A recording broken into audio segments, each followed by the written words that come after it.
Chapter 730. If you didn't sneak attack your sister in the wasteland, how could she be hurt by the Corpse King? Dean didn't answer her words, but showed an angry expression and roared, "Since you are here today, don't think about leaving." Hathaway frowned as she threw a glance at the shrine subconsciously. She had taken a great risk to come here today. After all, her elder sister was many times more powerful than her. Although she didn't want to admit it, she couldn't change the fact. Therefore, she especially called other pioneers of the corpse exterminating team to join hands to kill her. She believed that without the blood vessel, her sister couldn't enter the demonic body state, and her strength would be greatly reduced. She may not be able to defeat her. Moreover, there were two pioneers at the peak of the outer wasteland. They had a great chance to kill Aisha. However, this plan was good, but it couldn't be sloppy. Aisha hadn't shown up since she appeared, but her feeling would not be wrong. Aisha was in the temple. Was she planning to attack when he least expected it? Hathaway's eyes narrowed. She didn't dare to act rashly. She thought for a moment and said to a bald, middle-aged man next to her, "Magic Scorpion War God, you deal with this untouchable who disturbs the rules of the outer wasteland. After dealing with him, we will act together." "No problem." The bald middle-aged man agreed without thinking. Although Dean had killed the pioneer with one punch, people with discerning eyes could see that the youth was careless and rashly attacked without entering the demonic body state, so he was caught off guard and was killed by Dean. The strength that Dean showed was only at the level of an ordinary pioneer. For the bald middle-aged man, he could kill him easily. "Are you sure that Aisha is really there?" Another old man wearing a black robe next to him said. He had an imposing appearance, extremely prominent cheekbones, and a pair of eagle eyes full of cold, killing intent. There was a monastery symbol on the chest of his robe. Hathaway nodded slightly. "I can't be wrong. I can feel that she is there. It's definitely her." "In that case, don't be careless. Aisha has been a saint for many years, and her strength is not small. It is said that the power of the bloodline has been awakened many times. I just don't know how many times it has awakened," the black-robe old man said and looked at Hathaway. "3 times of awakening," Hathaway said. "Hiss." Everyone sucked in a breath of cold air, and their eyes were filled with shock. Then, they turned serious. "Don't worry, everyone. I've already said that my sister's demon hunting tool, blood vessel, is in my hands. She can't enter her demonic form, and she hasn't shown herself yet. She probably doesn't have the confidence to fight us head-on," Hathaway encouraged. Everyone looked at each other. Although they knew what Hathaway was thinking, they agreed with her words. "Then let's kill this brat first, then we'll go and open that damn shrine." "That's right, let's get rid of one first." They quickly made a decision. The bald middle-aged man waved his hand, and 4 people flew out from the back of the giant eagle and landed on the square. Each of them stared at Dean with an unfriendly face. The swords and knives that they carried on their bodies quickly softened and covered their bodies like a living mucus. One by one, they entered the demonic body state. They didn't have the slightest carelessness and didn't give Dean the slightest chance to escape. They were all pioneers, but 4 against 1 was more than enough to crush them. At this moment, an eagle cry sounded from the back of the mountain. The bald middle-aged man looked up, and his face changed slightly. "Is this the sound of the dragon eagle?" He suddenly thought of something, and his face changed. He glared at Dean and said, "Did Hero and Ronan come here? Where are they?" Dean ignored his angry shout, turned around, and rushed back into the temple. "Want to escape?" The 4 pioneers saw Dean's action, and they sneered and chased him one by one. Dozens of meters flew over quickly, and the 4 of them broke into the temple, hitting the door and making a rumbling sound. But the next moment, a scream came from inside the temple. Hathaway and the bald middle-aged man, who were standing on the back of the giant eagle, heard the scream. Their eyelids twitched and they felt something was wrong. Just at this moment, 3 black shadows flew out from the palace and fell on the square. At the same time, a clang of metal rang out, as if something had broken free from its shackles, and the screams became even more mournful as they rushed out from the palace. Two ferocious human-shaped monsters jumped out first. One of them was strangling a pioneer's neck. This pioneer looked like an insect. He was petite and less than 1.5 m in height. However, his body was covered with tiny arthropods, each of which had a barb. At this moment, these arthropods were forcefully slapping the human-shaped monster who was strangling him. However, the human-shaped monster's arms were covered with extremely smooth scales and sharp claws. The claws pierced through the cuticle of the pioneer's neck, causing dark red blood to ooze out. Clang! The sound of chains came from the back of the two humanoid monsters. Two black chains were connected to their backs, and when they rushed out of the temple, the chains were stretched taut. With a clang, a ferocious-looking chariot rushed out of the temple, and the metal wheels rolled over the threshold, rushing out of the temple as if it was flying. In the chariot, Dean pressed his palm on the metal platform, looking coldly at Hathaway and the others. When the chariot rushed out of the temple, Hathaway and the others were stunned. This scene was too shocking. The two humanoid monsters were clearly the pioneers who had revealed their appearances, but it was inconceivable that the two pioneers had become slaves to pull the chariot. "Kill!" Dean roared angrily, driving the chariot, and urged Hero and Ronan to kill. Hero and Ronan had already entered the demon state. They were like two ferocious beasts, and their bodies were completely demonized.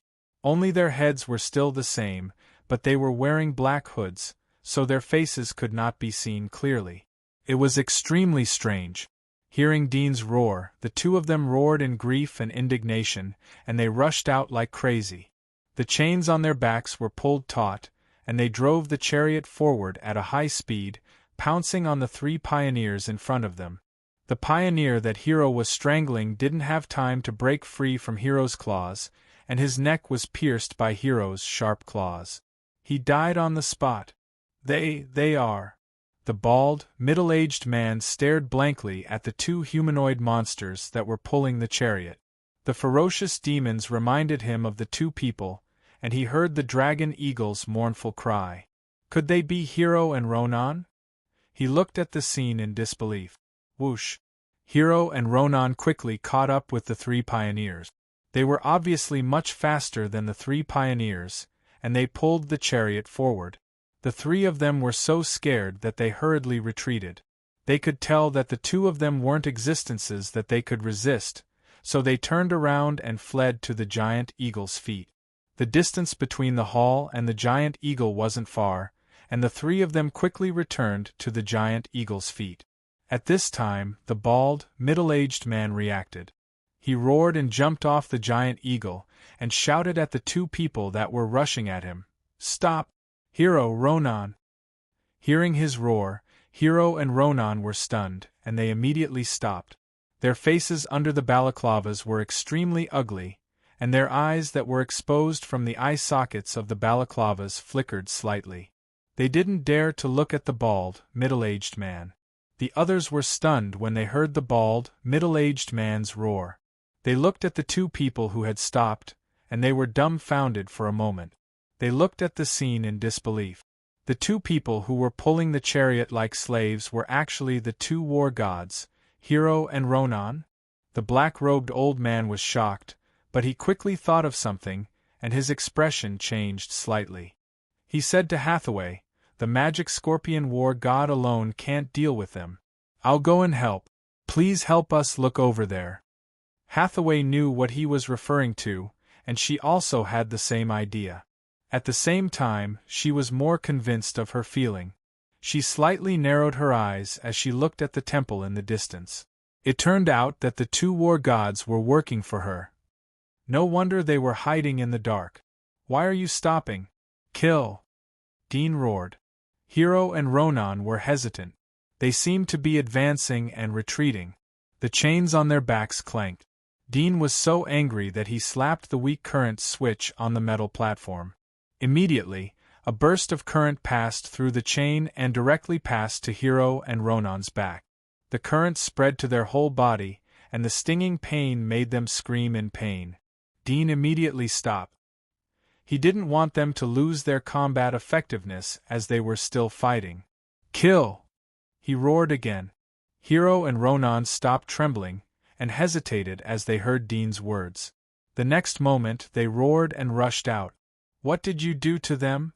The bald middle-aged man was furious as he saw the two rushing towards him again. Their eyes were full of despair and sadness. He knew that it was Dean's trick. He clenched his fists and roared into the sky. The sword on his back melted and covered his whole body. In the blink of an eye, he turned into a huge scorpion with a height of 3 meters.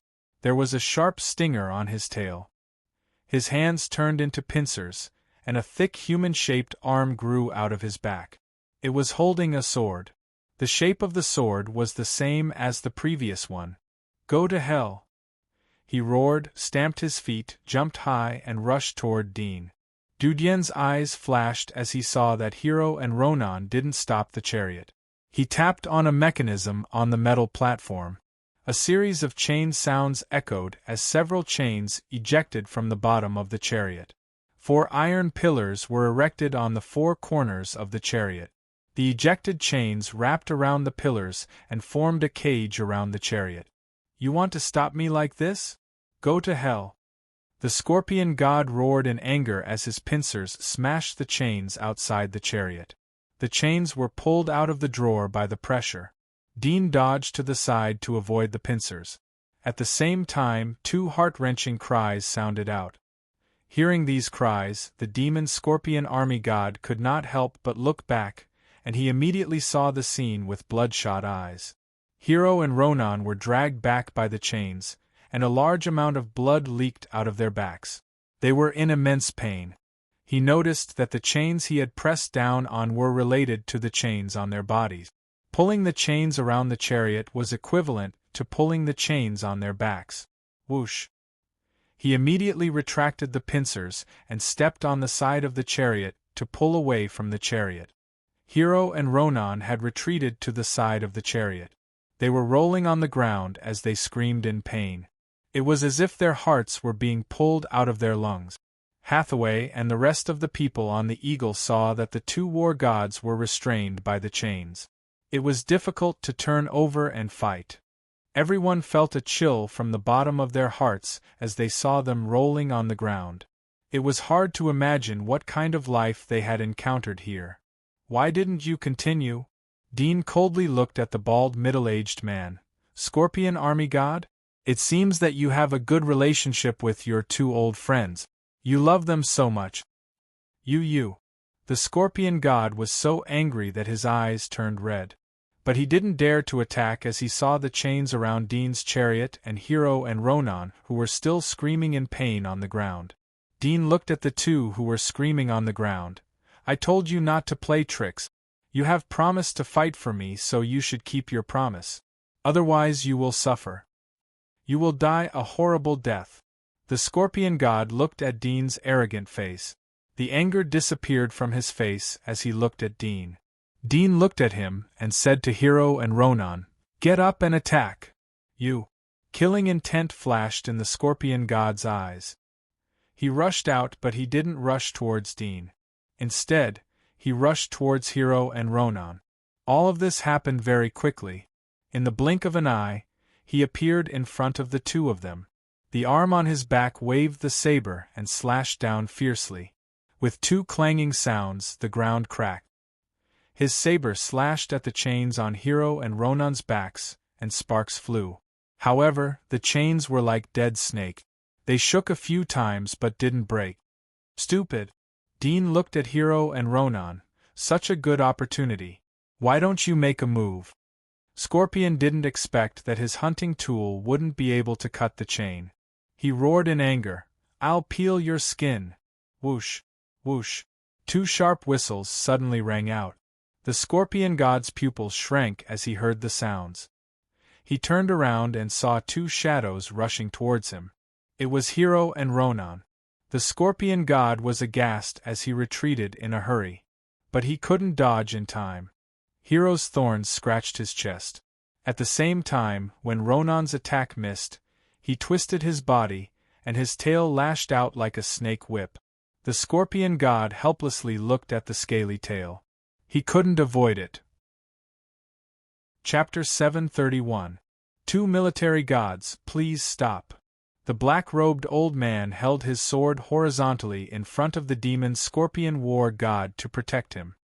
He quickly said to Hero and Ronan, who were preparing to attack, "I know your difficulties.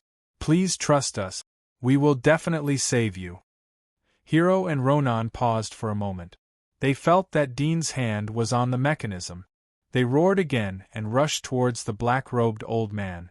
Seeing this, the sword in the black-robed old man's hand quickly melted and covered his whole body. In an instant, he turned into a humanoid lizard-like monster.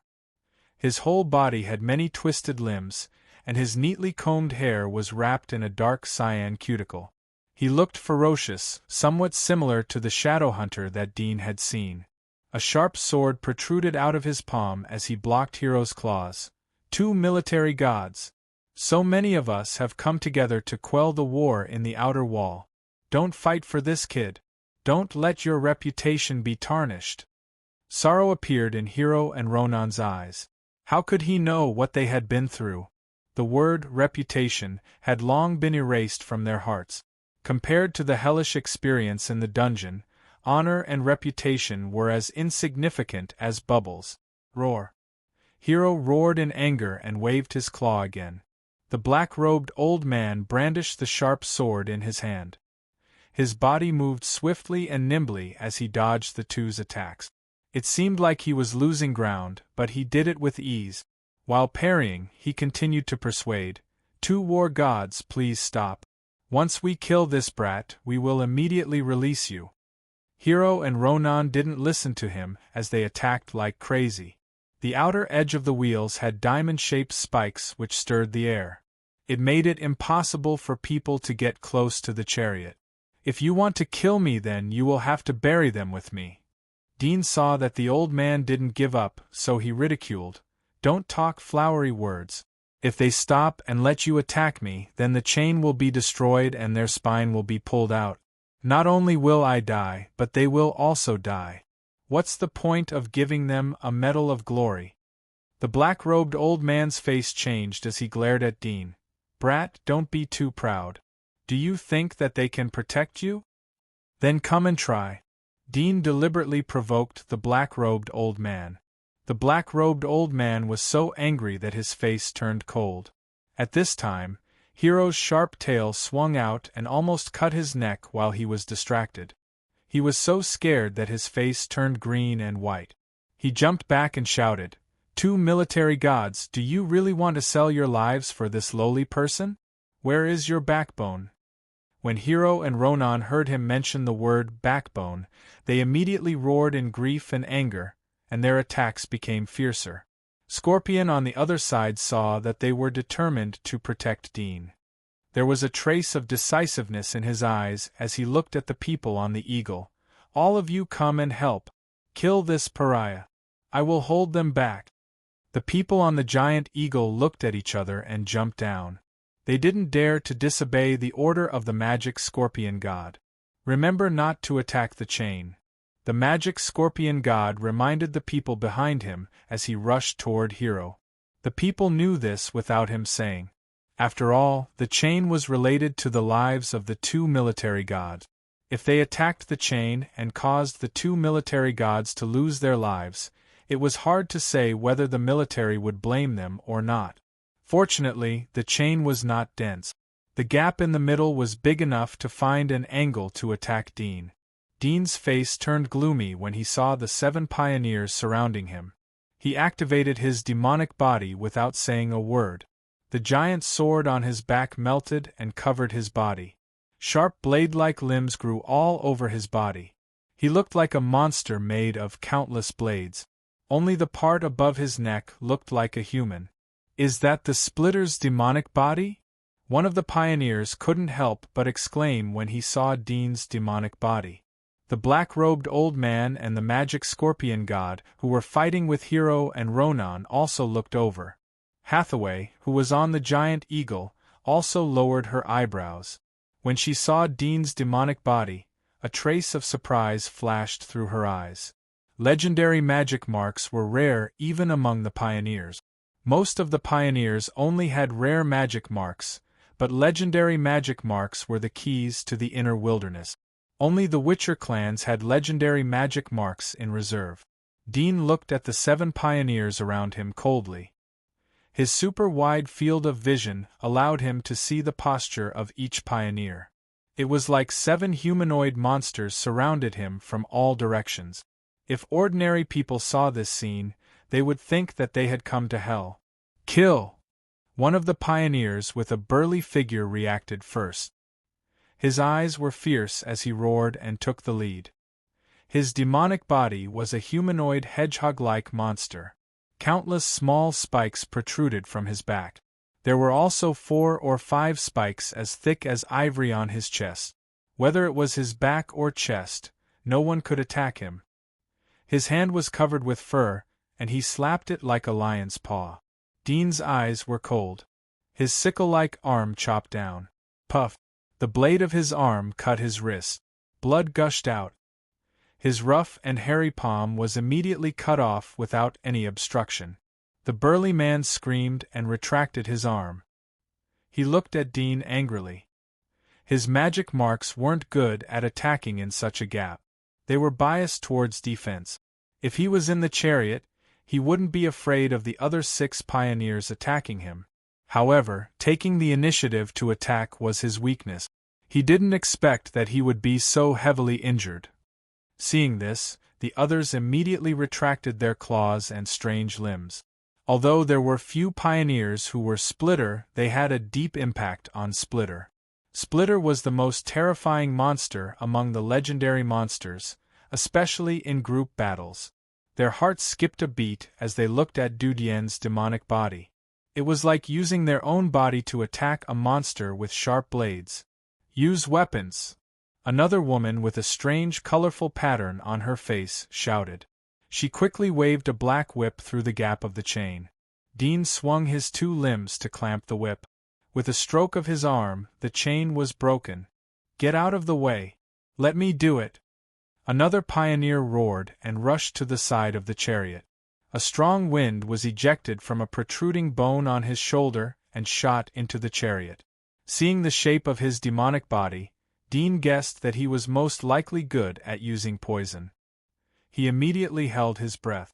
However, although he held his breath, he still felt dizzy because of the strong wind. The 7 pioneers in front of him instantly turned into 14, and then into 28. More and more pioneers seemed to be circling around him. He shook his head.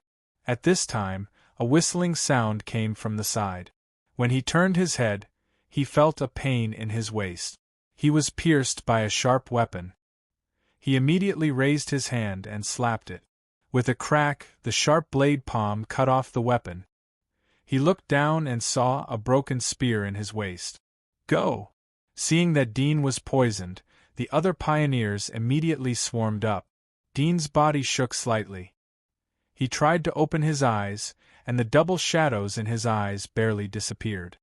He knew that he couldn't fight here for a long time. Although the chariot could protect him, it also hindered him. If they were in a square, he wouldn't be afraid to face these 7 pioneers. Although they had different tricks and magic marks, he had the ultimate attack magic marks, which was enough to kill them one by one when they formed a formation. Hero! Ronan! He waved his blade-like limbs to protect himself and shouted at the same time. Hero and Ronan, who were fighting fiercely, couldn't help but look back. They saw Dean raise an arm. They had seen this gesture before. It was the retreat gesture they had planned. The 2 noticed the broken spear in Dean's waist and saw the 7 pioneers swarming up around the chariot. They immediately knew that Dean couldn't fight alone. He didn't even care about the internal organs and blood flowing out of his abdomen, and let his intestines and stomach drag on the ground. This scene was extremely bloody, and it sent chills down everyone's spine. The speed of the 5 people chasing after him immediately decreased. Dudian didn't look back as he turned and rushed towards the temple. In the blink of an eye, the distance between the two sides was pulled apart. The 5 people saw that they couldn't catch up. They slowly stopped in front of the temple. They didn't dare to approach easily. After all, Haley had said that the former dragon Saint Aisha was in the temple. If she made a move, then the 5 of them would be killed instantly. Scorpion God and the black-robed old man sighed as they saw that they missed the opportunity. Your Highness Hathaway, we can't let them run away. Let's go in together. Scorpion God knew that the time couldn't be delayed. He looked up and said to Hathaway. He was ready to attack. Since Aisha didn't have a magic hunting tool, then he believed that they were enough to trap her. All right. Hathaway nodded. She understood that they couldn't wait for a long time. If she let her sister run away, then it would be difficult to catch her again. She wouldn't feel at ease if she couldn't get rid of her in time. She knew better than anyone else how terrifying her sister's talent was. If she was given time to grow, then she wouldn't be able to guarantee that she wouldn't face a crisis in the future. Ronan looked at Dudian, who was standing in front of the gate of the temple. The latter's cold expression struck his brain like lightning. Ronan's expression reminded him of the time before he and Hero were captured. Although he fainted at that time and didn't have time to react or see the situation clearly, but he knew that he was injured when he and Hero rushed out of the temple.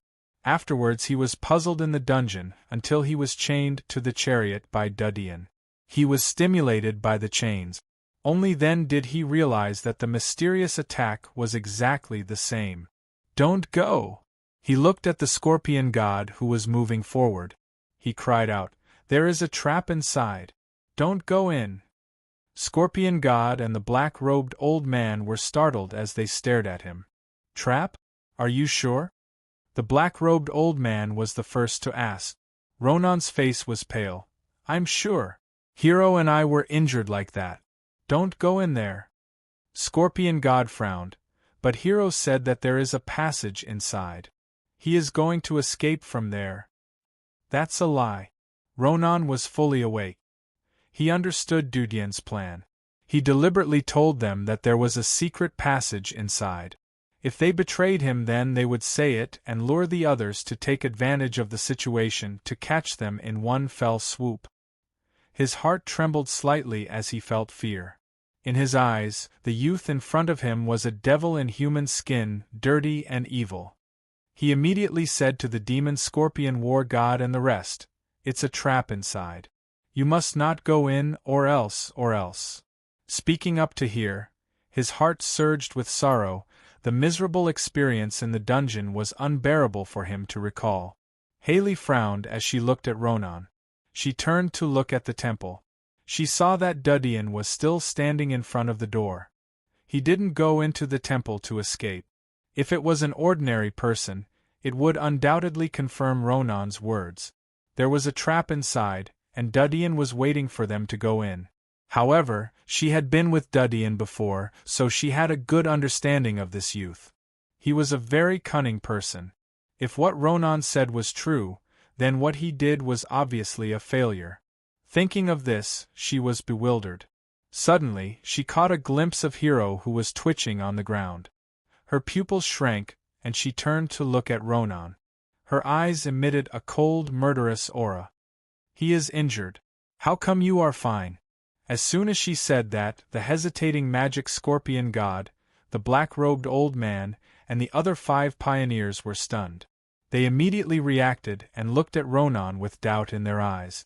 They were all chained up, and Hero was already convulsing and unconscious. He was even drooling, and he definitely wasn't faking it. However, Ronan was fine, and he was still able to talk to them and tell them this information. Could it be that he was completely loyal to Dudian, and he deliberately stayed here to delay them? Ronan was also stunned when he heard Haley's words. The next moment, it was as if cold water was poured on his head. His body trembled slightly, and he looked up at the magic Scorpion God, Haley, and the others. Everyone's eyes were filled with doubt.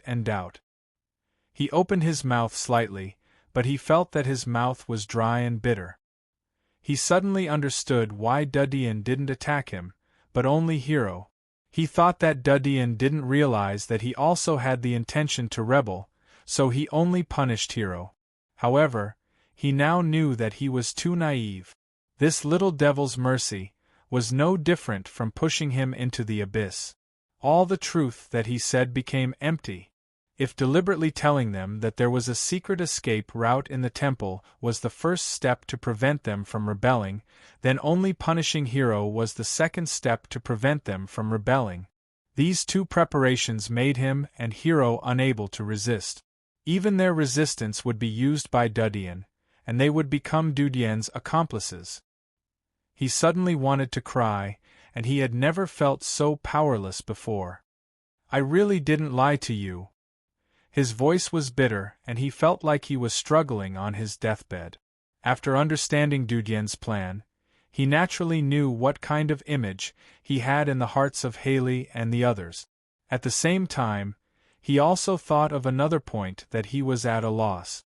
Why didn't Dean directly attack him and make him faint? That way, he wouldn't betray them, and he would lose the risk of arguing with them.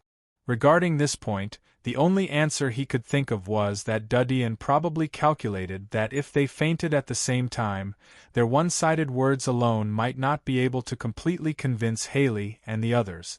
After all, a person who could betray them at any time shouldn't get such important information.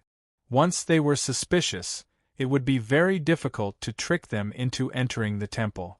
Looking at Ronan's pale explanation, Haley frowned even tighter. The other 5 pioneers were also skeptical. Some of them had already put away their weapons, and they helped the pioneer who was cut at the waist to put his organs into his abdomen. Chapter 733. Hathaway, Magic Scorpion and others turned to look at the same time. They saw Dean was still standing at the entrance of the temple, but he stretched out his arm and pointed to the sky. Above? Hathaway and others were startled as they looked up at the sky. White clouds floated over and the sun shined on the clouds. It was extremely auspicious. In addition to that, there was nothing. Everyone was puzzled. Boom! Suddenly, there was a loud bang and an explosion occurred without any warning. The source of the explosion wasn't somewhere else, but the square under Hathaway and others' feet. The explosion was too sudden, and everyone was caught off guard. They were also distracted looking at the sky, so the moment the square exploded, everyone was affected by the explosion. In an instant, the broken stone slabs flew everywhere, and the sharp blades shot out in all directions. The ground rumbled, and huge sparks and dust rose up. Several black shadows were blasted out from the sparks and dust, falling on the square at the outer edge. Some of them had their legs blown off, leaving only their upper bodies on the ground, screaming in pain. Some of them had their arms blown off and half of their faces disfigured. All of them were in different states of misery. Dean stretched out his hand to block the splashing stones and dust in front of his eyes. He had secretly buried a large number of explosives under the square. The previous gesture wasn't just to distract Hathaway and others but also to inform Noyce to detonate the explosive. After all, he had used gunpowder on the sighing wall. How could he not leave such a big weapon in his lair? Through the gap between his fingers, he saw the huge sparks and dust shrouded by the explosion. There were several heat sources that were still standing firm.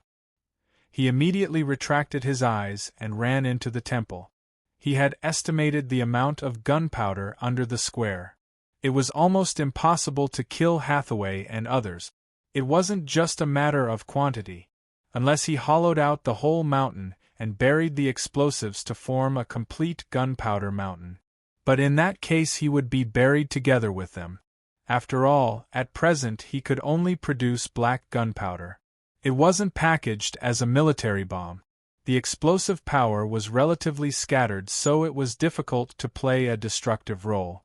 In a situation where time was tight and he couldn't tell when the enemy would attack, he could only make such a trap. Although it couldn't kill the enemy, but it was enough to lure the enemy. At the same time Dean turned and rushed into the temple. Several figures rushed out of the dust and sparks. They were Hathaway, magic scorpion god, and the black-robed old man. 2 more people followed them out of the dust and sparks. But they were more embarrassed than the other 3. Their bodies were full of injuries. One of them had his calf blown off and was relying on his demonic limbs to support himself. On the other hand, Hathaway, the demon scorpion war god, and the black-robed elder had all entered their demon forms. They only had light burns on their bodies, especially Hathaway, who had entered the demon dragon's demon form. Her body still maintained a half-human appearance. The black dragon wings on her back were huge, blocking the sunlight and wrapping around her body.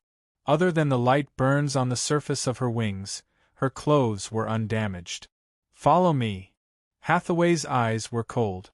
She stared at the temple and squeezed 3 words from her teeth. Scorpion war god and the black-robed old man were also angry. Most of the ordinary pioneers were from the military and the monastery. At this moment, almost all of them were seriously injured. Some of them even died on the spot. This made them angry and annoyed. But what made their teeth itch was that Dean's inexplicable posture of pointing at the sky had fooled all of them. If they weren't distracted by looking at the sky, they wouldn't be so slow to react and get injured when the explosion sounded. "Kill!" The magic scorpion god roared and rushed together with Hathaway. In addition to anger, they also knew that they were in a dilemma at the moment. If they didn't take advantage of the situation to pursue, they could only choose to retreat. They came here with a total of 12 people, but now more than half of them were lost. The other pioneers were either dead or injured. Only the 3 of them could maintain their peak state.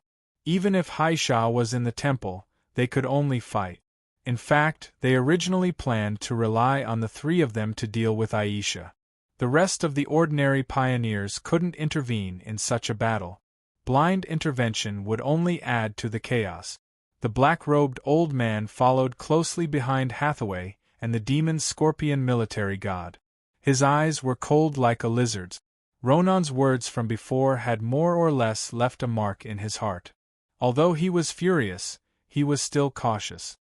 He lagged behind a little and let Hathaway and the demon scorpion military god test the waters first. In the blink of an eye, the 3 of them rushed into the temple. As soon as they entered the temple, Hathaway stopped. Her pupils shrank as she stared at a slender and quiet figure sitting on the top of the temple. The latter was wearing a thin veil, but the outline of her cheeks was clearly visible. It was her sister Aisha. The magic scorpion god also saw Aisha. His face changed and his eyes became dignified. The black-robed old man entered the hall and quickly glanced around. He saw that there was no strange reaction. He slowly stopped and walked behind Haley and the magic scorpion army god. He also saw Aisha in the hall. He frowned and was secretly on guard. "You are really here?" Hathaway stared at Aisha and slightly sneered. "The pure and clean saintess actually mingles with a man. It's simply filthy." "Shut up, bitch." Dean, who was standing next to Aisha, was infuriated when he heard her words. This time he was really angry. He could tolerate being insulted with a smile, but he couldn't accept others saying bad things about Aisha. That was a forbidden place in his heart that couldn't be violated. "You pretended to be your sister to seduce me. You flirtatious and seduce men at such a young age. A bitch like you doesn't deserve to mention your sister." Hathaway's expression changed slightly. After all, she was still a young girl who had yet to reach the age of 18. Although she had always been shrewd, this was the first time someone had insulted her in such a manner. Her face quickly darkened as she said, "Lowly commoner, you're already at the end of your rope. Hurry up and beg my sister to protect you." Hee, if she can really protect you. Oh, that's right, she was injured by the undead king in order to protect a lowly commoner like you. "Lowly commoner, you really are a jinx." Her face was full of mockery, and her words were sharp. Each word was like a knife stabbing into Dean's heart. Dean knew that he had to calm down, but when he heard her words, he still felt his eyes turn red. The blood in his body was about to explode. His body trembled slightly, and he clenched his fists tightly. The killing intent and anger in his heart, as well as a deeper layer of sadness, were completely present on his face. Hathaway's words were sarcastic, but it was the truth. Because of this, he was so angry that he almost lost his mind. Chapter 734. Your Highness Hathaway, your sister's state doesn't seem to be right, the black-robed old man suddenly said. He stared at Aisha, who was wearing a veil. Look at her pupils. They seem to be completely black. Has she, Hathaway, and the demon scorpion army god were shocked when they heard his words. They found out that Aisha's eyes were dark like a deep pool. There seemed to be no white in her eyes. Hathaway's face changed as she looked at Dean. What's going on? What's going on? Dean heard her words and laughed, but his expression became distorted and ferocious. You ask me what's going on? Have you forgotten what you have done? If it wasn't for you. At this point, he fiercely gritted his teeth and stared at her as if he wanted to kill her. Hathaway was startled for a moment, and the last scene she saw when she flew away suddenly appeared in her mind. She suddenly understood everything. No wonder she felt so strange when she saw her sister again. She couldn't help but laugh. So that's how it is. I didn't expect her to be as strong as I imagined, and she was still no match for that corpse king. I said, with her personality, even if she hates me, she will at least return to the Dragon Clan. Grandmother Dragon Mother loves her very much. If she goes back, she will definitely make the decision for her. So it's not that she won't go back, it's that she can't go back. The more she talked, the brighter her smile became. She seemed to be more relaxed. She already had the confidence to fight against Aisha without the blood vessel in her hand. Now that Aisha was infected by the corpse king and lost consciousness, she was even less afraid. Even without the help of the magic scorpion war god and the old man in black robe, she still had the victory in her grasp. Dean looked at her smile, and the madness in his eyes slowly cooled down. He looked at her quietly and straight. Any words were superfluous at this moment. He did not say a word. All the anger and uncontrollable emotions were gone. He slowly raised his palm and patted on a wooden post next to him. As soon as the wooden pillar fell, there seemed to be the sound of a mechanism twisting and turning in the hall. The magic scorpion god and the black-robed old man were shocked as they heard the sound. The previous battle had made them understand the sinister and cunning side of the boy. They didn't dare to take it lightly, even though the odds of winning were greater at the moment. Very quickly, the two of them noticed that water was silently flowing out from all over the hall, quietly flowing and covering the ground beneath their feet. Water? The three of them were surprised as they saw the water spread to their feet. They didn't know whether it was clean water or some unknown venom. The magic scorpion god and the black-robed old man jumped like a bird and landed on the platform under the two pillars. The height of the platform was exactly the same as the height of Dean, so it wouldn't be submerged by the water. Haley looked at the water flowing closer and closer. She was about to jump to avoid it, but she suddenly thought of the previous battle. Dean had deliberately pointed to the sky to attract their attention, but they were injured by the explosion under their feet. Thinking of this, she originally wanted to jump to avoid the water. She thought that with Dean's cunning character, if the water was a venom trap, then it would be too rash. Even a small hunter would notice the spreading water and have enough time to avoid it. Such a trap had no offensive effect, but it could force others to move to other places. She glanced at the hall and found that in addition to the hall they were standing on, there were 4 platforms under the pillars where the scorpion god and the black-robed old man were standing. If one thought that the water was venom, then most people would jump to these 4 platforms to escape. However, the strangest thing was why there was a platform under the pillars. Haley's pupils shrank as she shouted to the magic scorpion god and the black-robed old man, "Get out of there! It's the real trap." The magic scorpion god and the black-robed old man were startled but reacted instantly. Dean's palm had touched the lion's head and pressed it down. How fast was the electric current? Even the pioneers couldn't reach 1% of it. The demon scorpion war god and the black-robed old man had yet to lift their feet when their bodies suddenly trembled. They were stuck to the high platform by the electric current, twitching and trembling. It was as if they were performing a strange dance on the spot. Their eyes were blank, and as the trembling became more and more intense, even saliva was spilling out of their mouths. Seeing their strange appearance, Hathaway immediately thought of Hero, who was chained to the chariot outside. He was also in the same situation, his whole body inexplicably twitching. A chill rose in her heart. This attack was too strange. She couldn't understand how Dean attacked. Was it venom? However, the demon scorpion war god and the black-robed elder did not touch anything at all. Even if the platform was covered in poison, they were still wearing battle boots, and they did not touch their bodies. Could it be that this mysterious poison could poison people through their clothes? She couldn't imagine what kind of poison this was. Out of all the poisons she knew, none had such a terrifying effect. Moreover, in her heart, she believed that this was not a poison, but a mysterious special method that she had never seen before. She didn't go forward to help them. Ronan had stopped the magic scorpion god from saving Hero. It showed that this strange attack was contagious. "You are smart." Dean looked at Hathaway, who was standing in the same place. His indifferent eyes revealed dense killing intent and a touch of ferocious color.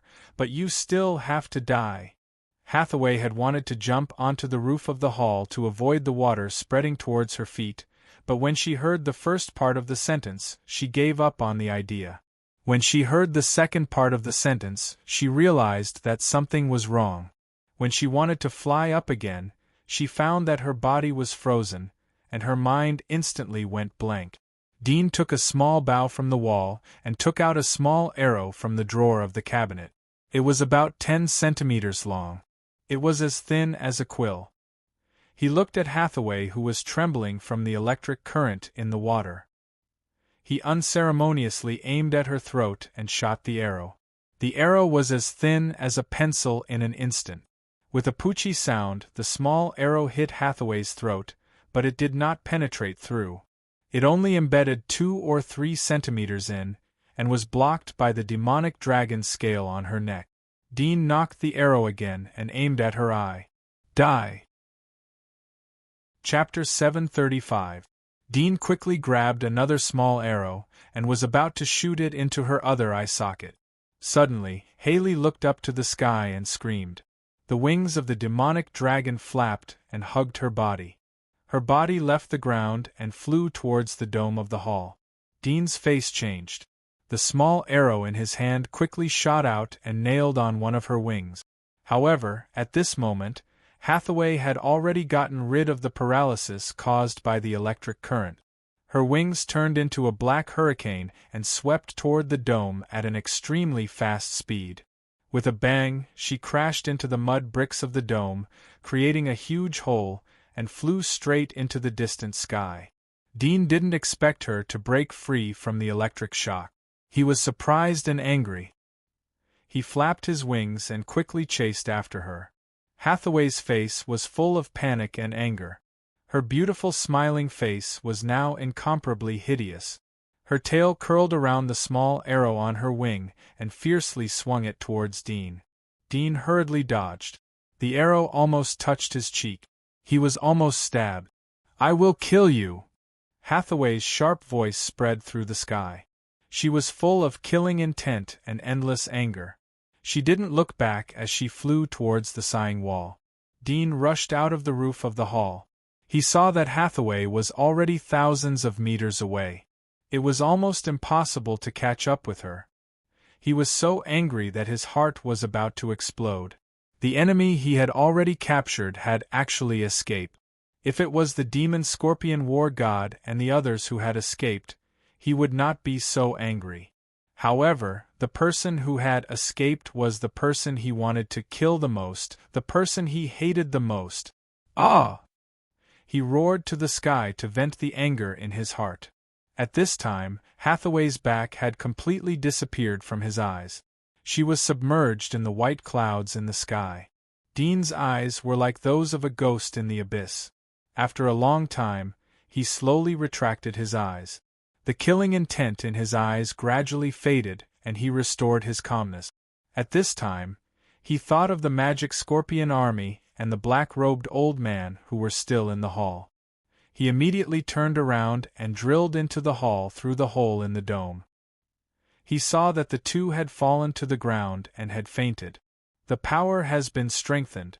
How could it fail to trap 3 people at once? Dean clenched his fist. It was such a once-in-a-lifetime opportunity, but he let Hathaway run away. It was really a great hatred in his heart. He raised his hand and turned off the mechanism. Then, he went forward and crippled the tendons of the hands and feet of the demon scorpion army god and the black-robed old man. Then, he stabbed daggers and steel needles at the weak points of their joints to restrict their movement. After doing all this, he looked up at the hole in the dome and cursed in his heart. The walls of this temple were all made of metal, but the dome was not made of metal. Instead, it was made of concrete. If it was made of metal, it would inevitably attract lightning when it rained. Although there was a lightning rod, a metal building would make the lightning rod useless. It was because of this safety consideration that they did not choose to use a full metal roof, which allowed Hathaway to escape successfully. If she turned around and rushed out of the hall, she would be hit by the electricity on the door again, and her chances of escaping would be much smaller. Perhaps this was fate? He was angry in his heart. Hathaway didn't know about the conductive material, but she chose to escape through the dome. He didn't know whether it was because of her good luck or because she was eager to escape that she chose the fastest route to escape. "I'm sorry. I couldn't keep her." Dean looked at Aisha. His eyes were full of guilt and sadness. He reached out to cover her cold hands and put them on his forehead. He couldn't help but want to cry. Aisha was silent and didn't respond. Dean put her cold hand on his forehead. He was full of remorse and guilt. After a long time, he raised his head and said, "But she was hit by my arrow. There is mercury and poison in the arrow. She shouldn't be able to live." Aisha was still silent. Dean stared at her. "Sooner or later I will kill my way to the Dragon Clan even if she is lucky enough to survive. I will make her corpse kneel in front of you and repent to you." Aisha's face didn't have the slightest emotion, as if she didn't hear it. Dean looked at her for a moment and slowly turned his head. His eyes fell on several figures outside the hall. His eyes flashed and he immediately rushed out. On the broken square outside, the dust from the explosion hadn't subsided yet. There was still dust in the air. Several pioneers were lying on the ground. Some seemed to have fainted. Some were crawling together in pairs, bandaging their wounds, applying medicinal powder, and trying to save themselves. Dean's sudden appearance startled several conscious pioneers. They looked at him in astonishment. They didn't expect that he could come out of the temple alive. Very soon, the pioneers noticed that there was no sound of the battle between the demon scorpion war god and the black-robed old man. Moreover, Hathaway had flown away in the sky earlier. An ominous premonition immediately filled the hearts of the pioneers. "Sins are irredeemable," Dudian whispered in a low voice and flew away. "Kill." One of the pioneers with a broken arm saw Dean pouncing on him. Although he was frightened, he was not weak at all. He roared and pounced on Dean. However, the next moment, he was surrounded by the sharp blade-like limbs on Dean's back. The limbs flashed and cut huge wounds on his body. Dean didn't kill him. He just knocked him unconscious and then rushed towards another person. Even if they were in their peak state, it was very difficult for them to fight against Dean. Moreover, they were seriously injured at the moment, so they were quickly defeated by Dean. When the battle was over, Dean waved his hand. Noyce, who was standing on the edge of the square, immediately rushed over. "Master, are you okay?" Dean shook his head and pointed at the pioneers on the ground. "Put them in the dungeon and deal with them the same way as Hero, Ronan and the two in the temple." Noyce was relieved to see Dean safe and sound. He immediately turned and ran to call the guards. Half an hour later, the square completely calmed down. Only the deep pit of the explosion told about the terrible battle that took place here. Dean wearily sat back on the throne of the temple. He was still worried about Hathaway's escape. He closed his eyes and after a long time, he exhaled and gradually calmed down the depression in his heart. It was meaningless to continue to be angry. It would only delay his time and energy. He waited for Noyce to return and immediately asked him to call the wall builders to repair the square. At the same time, he called the attendants to clean up the water stains in the hall. "How is the construction of our second base?" Dean asked Noyce. He asked Noyce to hand over this matter to Hawkeye. He didn't know the progress. He succeeded because of hatred, and he also failed because of hatred. It was really hateful. A whoosh. Hathaway flew along the sky in the direction of the sighing wall after escaping from the mountain. Her body was like a huge black bird. When she saw that Dean did not chase after her, she was relieved. Her body also slowed down slowly. She swayed in the air, and bursts of dizziness and nausea came, making her extremely uncomfortable. She flew over the sighing wall, but she didn't fly directly to the inner wall area. Instead, she flew outside the giant wall. She slowly slowed down after crossing the giant wall. Her body gradually landed in the messy grass outside the giant wall. There were piles of rotten monster bones around her. She looked back and saw that no one was following her. She immediately folded her wings and drilled into the woods. There were snakes and monsters lurking in the woods. They attacked Hathaway as she passed by. Hathaway didn't look at them as she raised her hand. Her nails were like knives as she cut off the snake's head. She went straight into the depths of the woods. She found a big tree and couldn't stand it anymore. She sat down on the roots of the tree and gasped for breath. Her small face had an unhealthy red color, as if her face was congested. She untied her demonic body and took out some bottles and jars from the bag on her back. Her snow-white jade-like fingers slightly trembled as she opened the bottles and took out a few green pills from one of the bottles and swallowed them. Then, she took out another bottle and poured out a dark red powder from it, smearing it on her wounds. She swallowed her saliva and mustered up her courage to reach out to grab the arrow in her eye socket. As soon as her fingers touched the arrow trembled and she immediately felt a tearing pain. She clenched her teeth and suddenly grabbed the arrow with her palm, pulling it out. Blood gushed out from her eye socket and sprinkled on the exquisite soft armor on her chest. It was a ghastly sight. She didn't need to look in the mirror to know that her appearance at the moment must be extremely ugly. However, this wasn't what she was most concerned about. She didn't know if the arrow was smeared with corpse poison or not. If Dean had smeared her sister's corpse poison on the arrow, then she wouldn't be able to escape. Even if she cut out all the tissues in her eye socket, she wouldn't be able to reverse the fate of being infected. This was the reason why she didn't choose to directly return to the inner wall. If she was infected and turned into an undead, then she would die if she went back to the inner wall. Even if the dragon personally obliterated her and no one would save her. It was better to stay in the world outside the giant wall and continue to live as an undead. After all, even the Monster Research Institute couldn't tell if the infected undead had consciousness or not.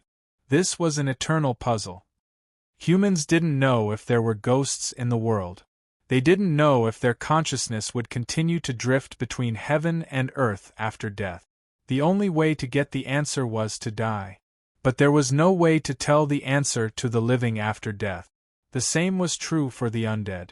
After being infected by the virus, whether there was still consciousness in the brain and everything around it from the perspective of a bystander, this answer only the undead knew. She didn't want to die. Even if she became an undead, she wanted to live. Who? She leaned against the tree and gasped for breath. She was waiting. Although the discomfort and dizziness from her body let her know that the arrow was not smeared with corpse poison, but it definitely contained poison. If the treatment was delayed, It was likely that it wouldn't be cured. If he wants to smear corpse poison, then it must be taken from her mouth. She is already a king of corpses. If I am infected by her venom, then I should become an undead or another king of corpses in about half an hour. Her face was ugly. She clenched her teeth and felt her body was cold. This was not the cold in her heart, but the real cold. It was as if she was surrounded by ice. She took out her dagger and tore off a piece of her soft armor. She twisted it into a twist and bit it in her mouth. Then she disinfected the dagger and raised her neck to cut out the small hole in her neck that was pierced by the arrow. Blood flowed from her throat. She slightly gasped. This was the first time she had encountered such severe pain in her life. Her heart was full of resentment. She didn't expect that Aisha hadn't made a move yet. Dean alone made her so embarrassed. She had an 80% chance of winning this trip. She didn't expect that before she met Aisha, the whole army was routed and only she escaped. No one would believe such a battle record. Who would believe that a pariah with no background in the outer wall not only became a pioneer but also almost wiped out the 12 of them with his own strength? In addition to her, the magic scorpion army and the black-robed old man were big shots in the inner wall. The rest of the pioneers were also very famous. Such a force was enough to run amok in the barren area. But they had fallen in the outer wall. "If I don't die, I will definitely kill you." She gritted her teeth in hatred. This kind of hatred was even more than her hatred for her sister, because her sister had never hurt her. She had never been injured except for her own exercise since she was a child. Half an hour passed quickly. Hathaway had been silently counting the time. When half an hour was getting closer and closer, her heart was filled with surprise. Until the time passed, she repeatedly checked her body several times. She still didn't find any signs of zombification. Then she smiled again. They had to weigh the degree of danger in the outer wall. After Hathaway told the news, she asked about her own situation. The answer she got immediately made people feel cold and even desperate. "Although the poison in your body has been removed, you came back too late. Even though I called for people to treat you as soon as possible, it was too late.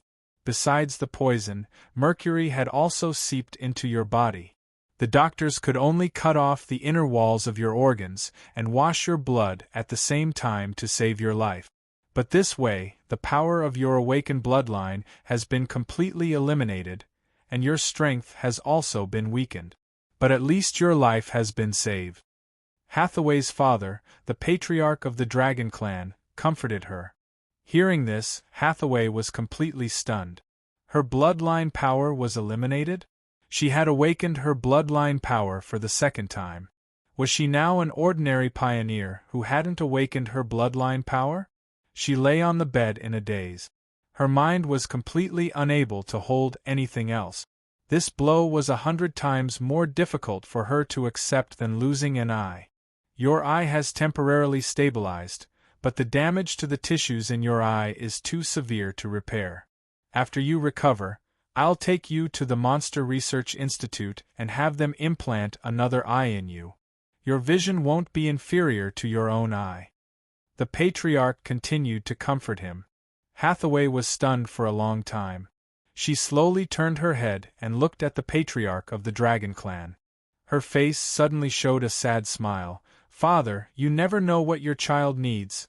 The patriarch was stunned and silent for a while. "I'd rather die than accept this kind of treatment." "Who did this?" "I'm going to kill him." Hathaway's eyes suddenly revealed a crazy killing intent. She bit her lips so hard that blood overflowed from the corner of her mouth and slid down the side of her face to the bedsheets. Chapter 737. Hathaway slowly calmed down after hearing the old man's words. After a moment, she suddenly thought of the black prison she saw outside the giant wall. She immediately explained the situation to the patriarch and the elders. She observed their faces at the same time. The clan leader and the elders looked at each other with astonishment in their eyes. "Really?"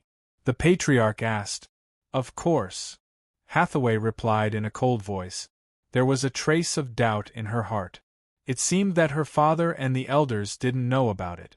It meant that her information channels weren't blocked by the family. But how to explain the huge black prison? What secrets were hidden by the Monster Research Institute? If this is true, then it's a bit terrible, an elder said in a dignified tone. The other elders' eyelids twitched, but they remained silent. Terrible? Hathaway's eyebrows slightly twitched. Does the Monster Research Institute want to use the black prison to deal with us? It's not impossible. An elder sighed. The patriarch coughed and interrupted him. He looked at Hathaway. You have just recovered from a serious injury. Take good care of your body. We will discuss this matter later. Everyone, let's go out first. The elders didn't say much. They turned around and left with the patriarch. Hathaway's eyes narrowed as she fell into deep thought. Half a day later, in the western district of an undamaged Earl city, there was a huge building. The land on the surface was vast and boundless, and there were also mysteries hidden underground. There were many underground bases that were tens of meters deep, like bamboo shoots that were upside down, and there were many of them.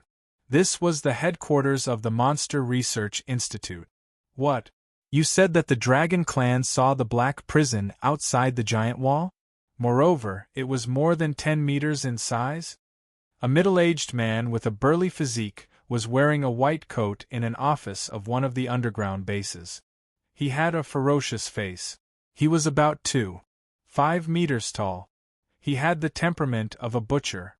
However, he was wearing a white coat which made him look a bit different and weird.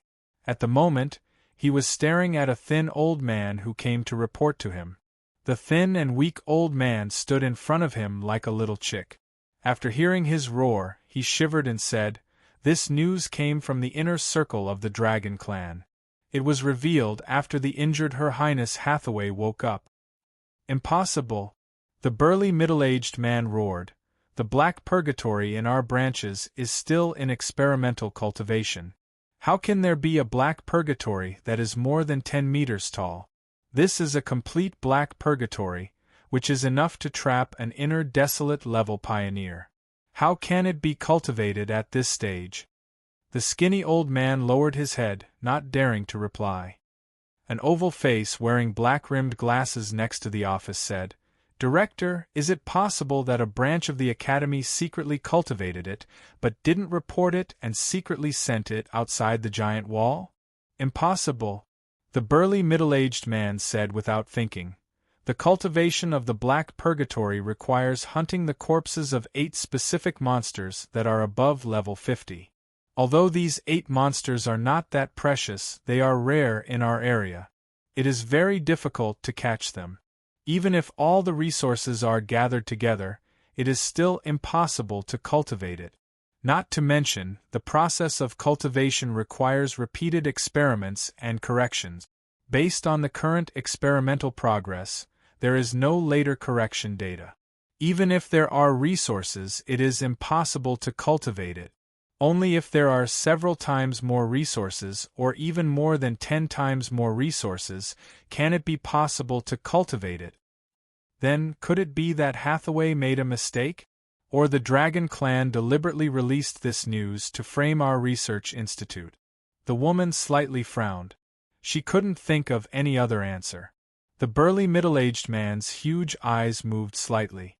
No one knew what he was thinking, but he didn't answer her. "Barton, how long do you think it will take for our war to end?" At night on Mount Utopia, the sky was full of stars. Joseph and Barton sat on the steps of the hillside, looking at the wall builders who were repairing the square overnight in St. Mark's Square. Joseph pulled the grass off the ground with his hands and held it in his mouth. Barton rolled up the Pope's robe and put it on his legs. He sat on the ground with his underwear inside, unwilling to dirty his expensive robe. He shook his head and said, "When we win, or when he can't hold on anymore, it will end." "He may not be able to hold on every time," Joseph said slowly. His little face was no longer as childish as it was before. There was a hint of maturity and calmness on it. "He's like us. He's also a human, a lowly commoner. It wasn't easy for him to reach this stage. No one helped him, and we couldn't help him either. This time, when the enemy attacked, we could only watch from the sidelines and pray." Barton was silent for a moment and lowered his head. "We are his burden." Joseph's expression was wooden, as if he was stating a fact. Barton tilted his head to look at him and said, "Do you plan to leave him?" "No." Joseph shook his head. "On the contrary, I don't plan to continue being a burden." "Oh!" "Do you still remember what he once said? There are many kinds of power. Not all people with great wrist strength are powerful." Joseph raised his head and stared at the night sky. "Daring to fight, ruthless enough, is also power. I am going to train for a period of time." "Where are you going?" Barton asked. "The dirtiest place," Joseph replied. Barton was startled. Chapter 738. The next day, St. Mark's Square was completely repaired. Another group of Dark Church's people secretly transported gunpowder to the passage under the square. The news about yesterday's battle was also blocked by the Dark Church. Only a small number of well-informed nobles were circulating. The number of patrolling knights who were stationed in Wu Tuo Mountain had doubled. All the patrolling knights had a tacit understanding that all of this was caused by yesterday's war. No one dared to make a guess as to who the enemy was because the most likely target was the inner wall. Dean took Aisha to the square early in the morning to train her conditioned reflex command. He had neglected his training since he returned from the wasteland. He was worried that her instincts would gradually overshadow his training due to the increasing number of attacks. This sign was shown after she broke out into the half-demon state. This time he focused on strengthening her attack and stop command. For him these 2 points were enough. He was forced to use Aisha as a weapon because he was weak. But that was the situation he didn't want to see. He believed that Aisha's consciousness still existed in her body.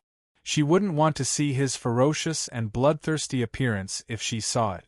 Dean felt that Aisha would be able to stop Haley if she made a move.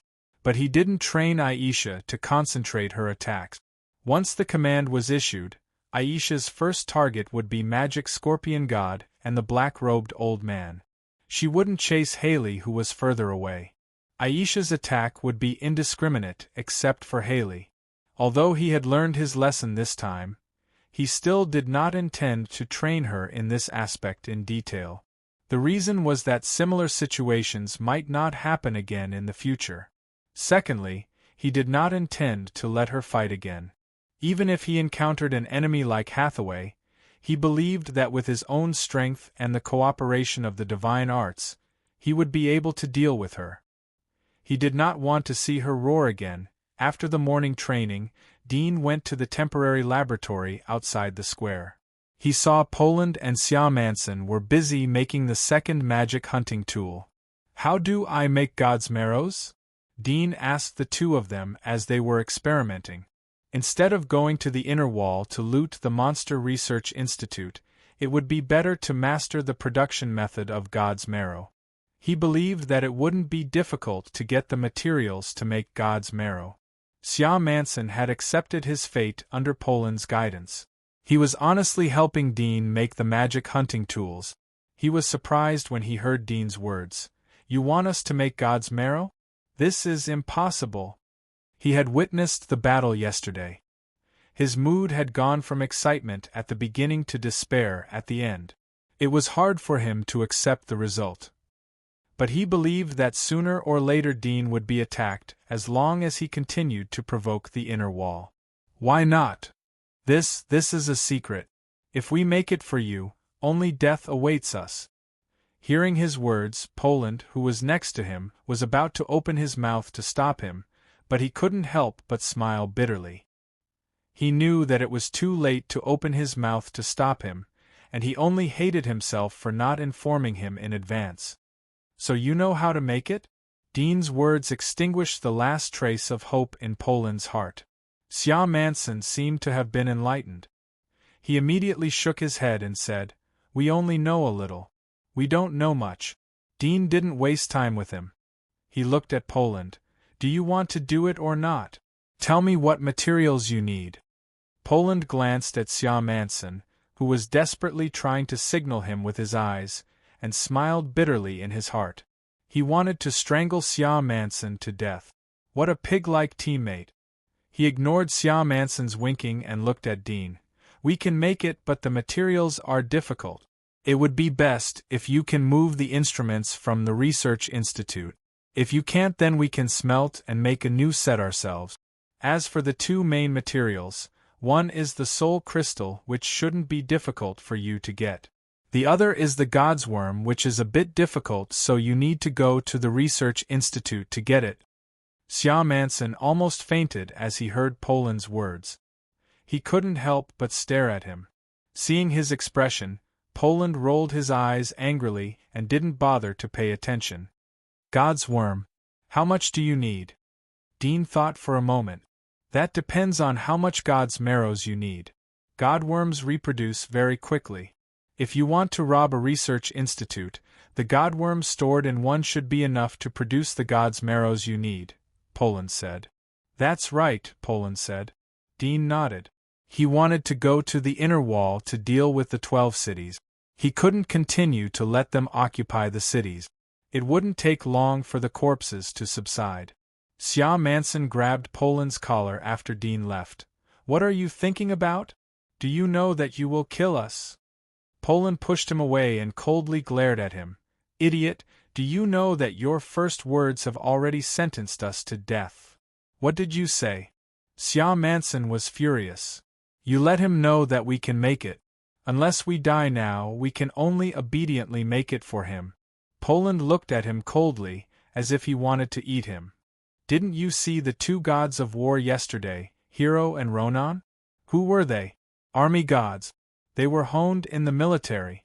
What will happen to them if they fall into his hands? In the end, they had no choice but to listen to him and fight for him. In the end, they were even tied to his chariot and forced to work for him. Xia Manson was stunned. With this little devil's methods, even if you're a dead person, he can still make you speak. Poland said coldly, if you had pretended that you didn't know anything at first, then we might have been able to escape. He still needs us to help him make the demon hunter tool, so he won't torture us. But you, an idiot, said something confidential. What an idiot. If he sympathized with us, would he have locked us up here? Do you think this kid is a compassionate person? Xia Manson was completely stunned. His mouth trembled, but he couldn't speak. Dean could hear the quarrel between Poland and Xia Manson even after he left the temple.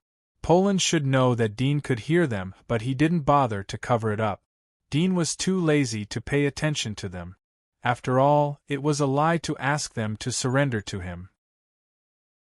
Chapter 739. Dean was shocked.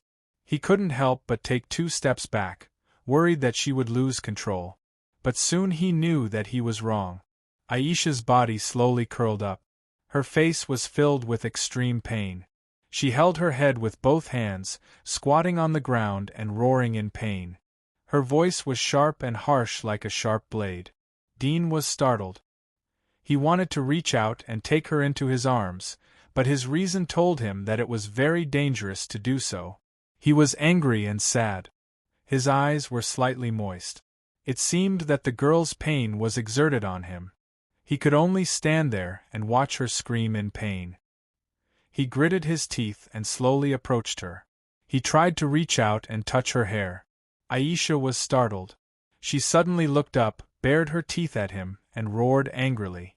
Dean immediately retracted his hand, but tears flowed out of his eyes. He thought that he wouldn't cry again, but looking at her appearance, his heart collapsed again. What's going on? What the hell is going on? He was in pain and puzzled. At this moment, the sound of eggs breaking came from Aisha's back. He saw the shape of the lumps slowly bulging on her slender back. The shape of the lumps was getting bigger and sharper, like germinating bamboo shoot. It slowly grew at a speed visible to the naked eye until it pierced the soft chong sam on her back. It was exposed to the air. Impressively, there were dark red spikes. These spikes were like bones, but also like some kind of cuticle mixed with some kind of material. It was incomparably ferocious. Dean was stunned and looked at it in a daze. The dark red sharp bones grew more and more luxuriant. The longer ones were about 50 centimeters, covering her back like a small bamboo forest.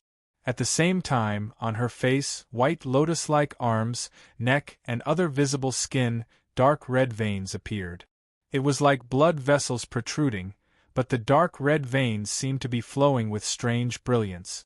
This scene was extremely strange. Dean's mind was completely blank.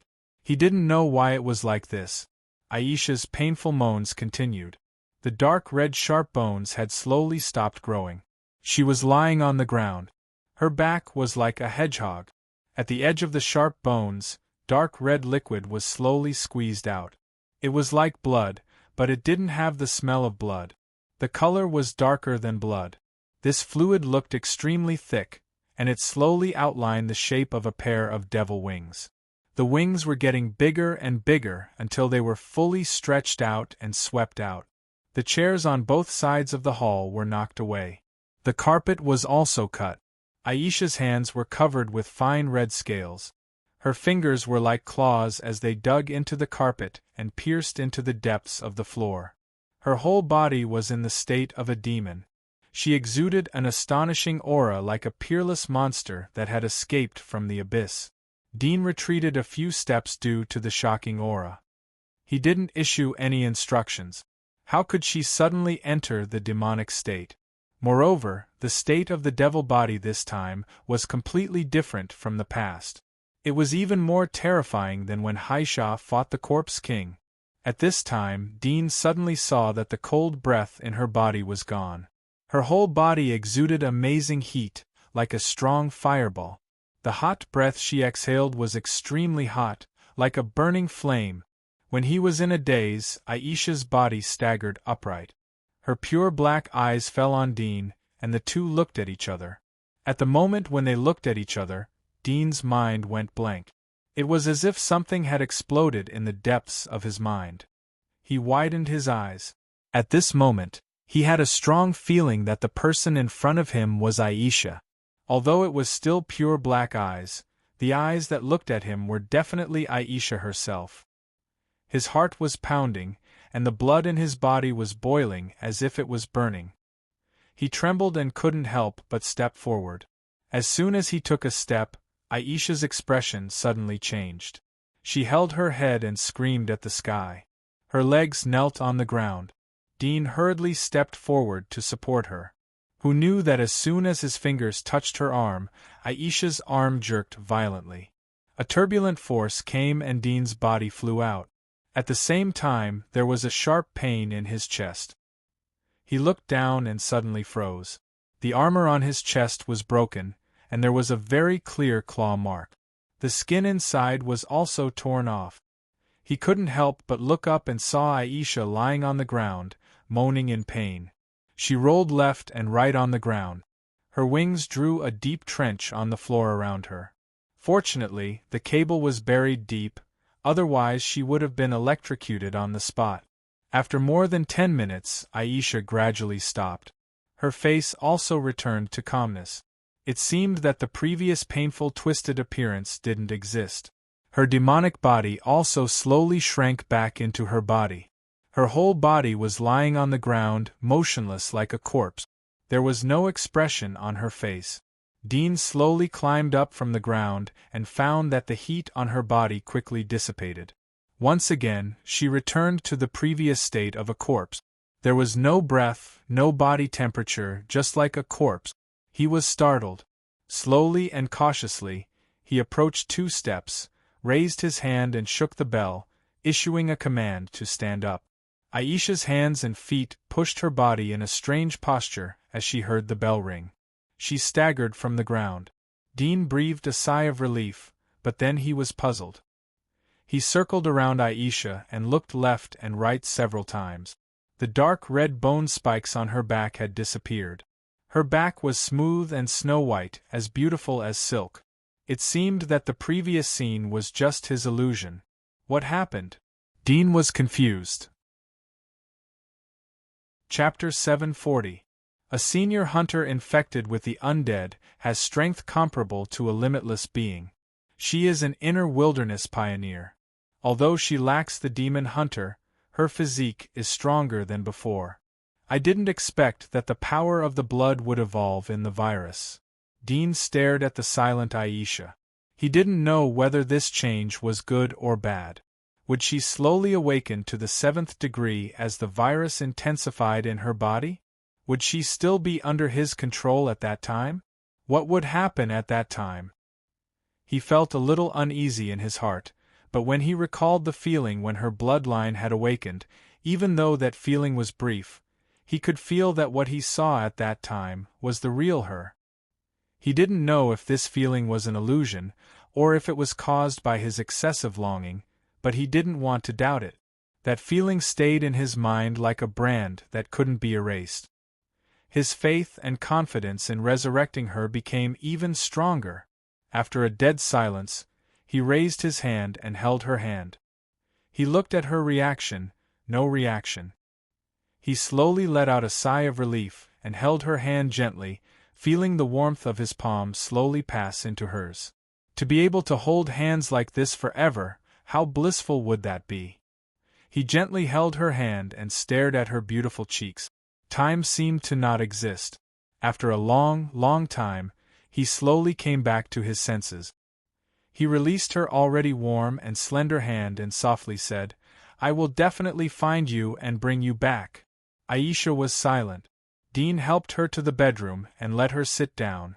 Now that he was a pioneer, he didn't intend to take her with him when he sneaked into the inner wall. After settling her down, Dean turned to leave.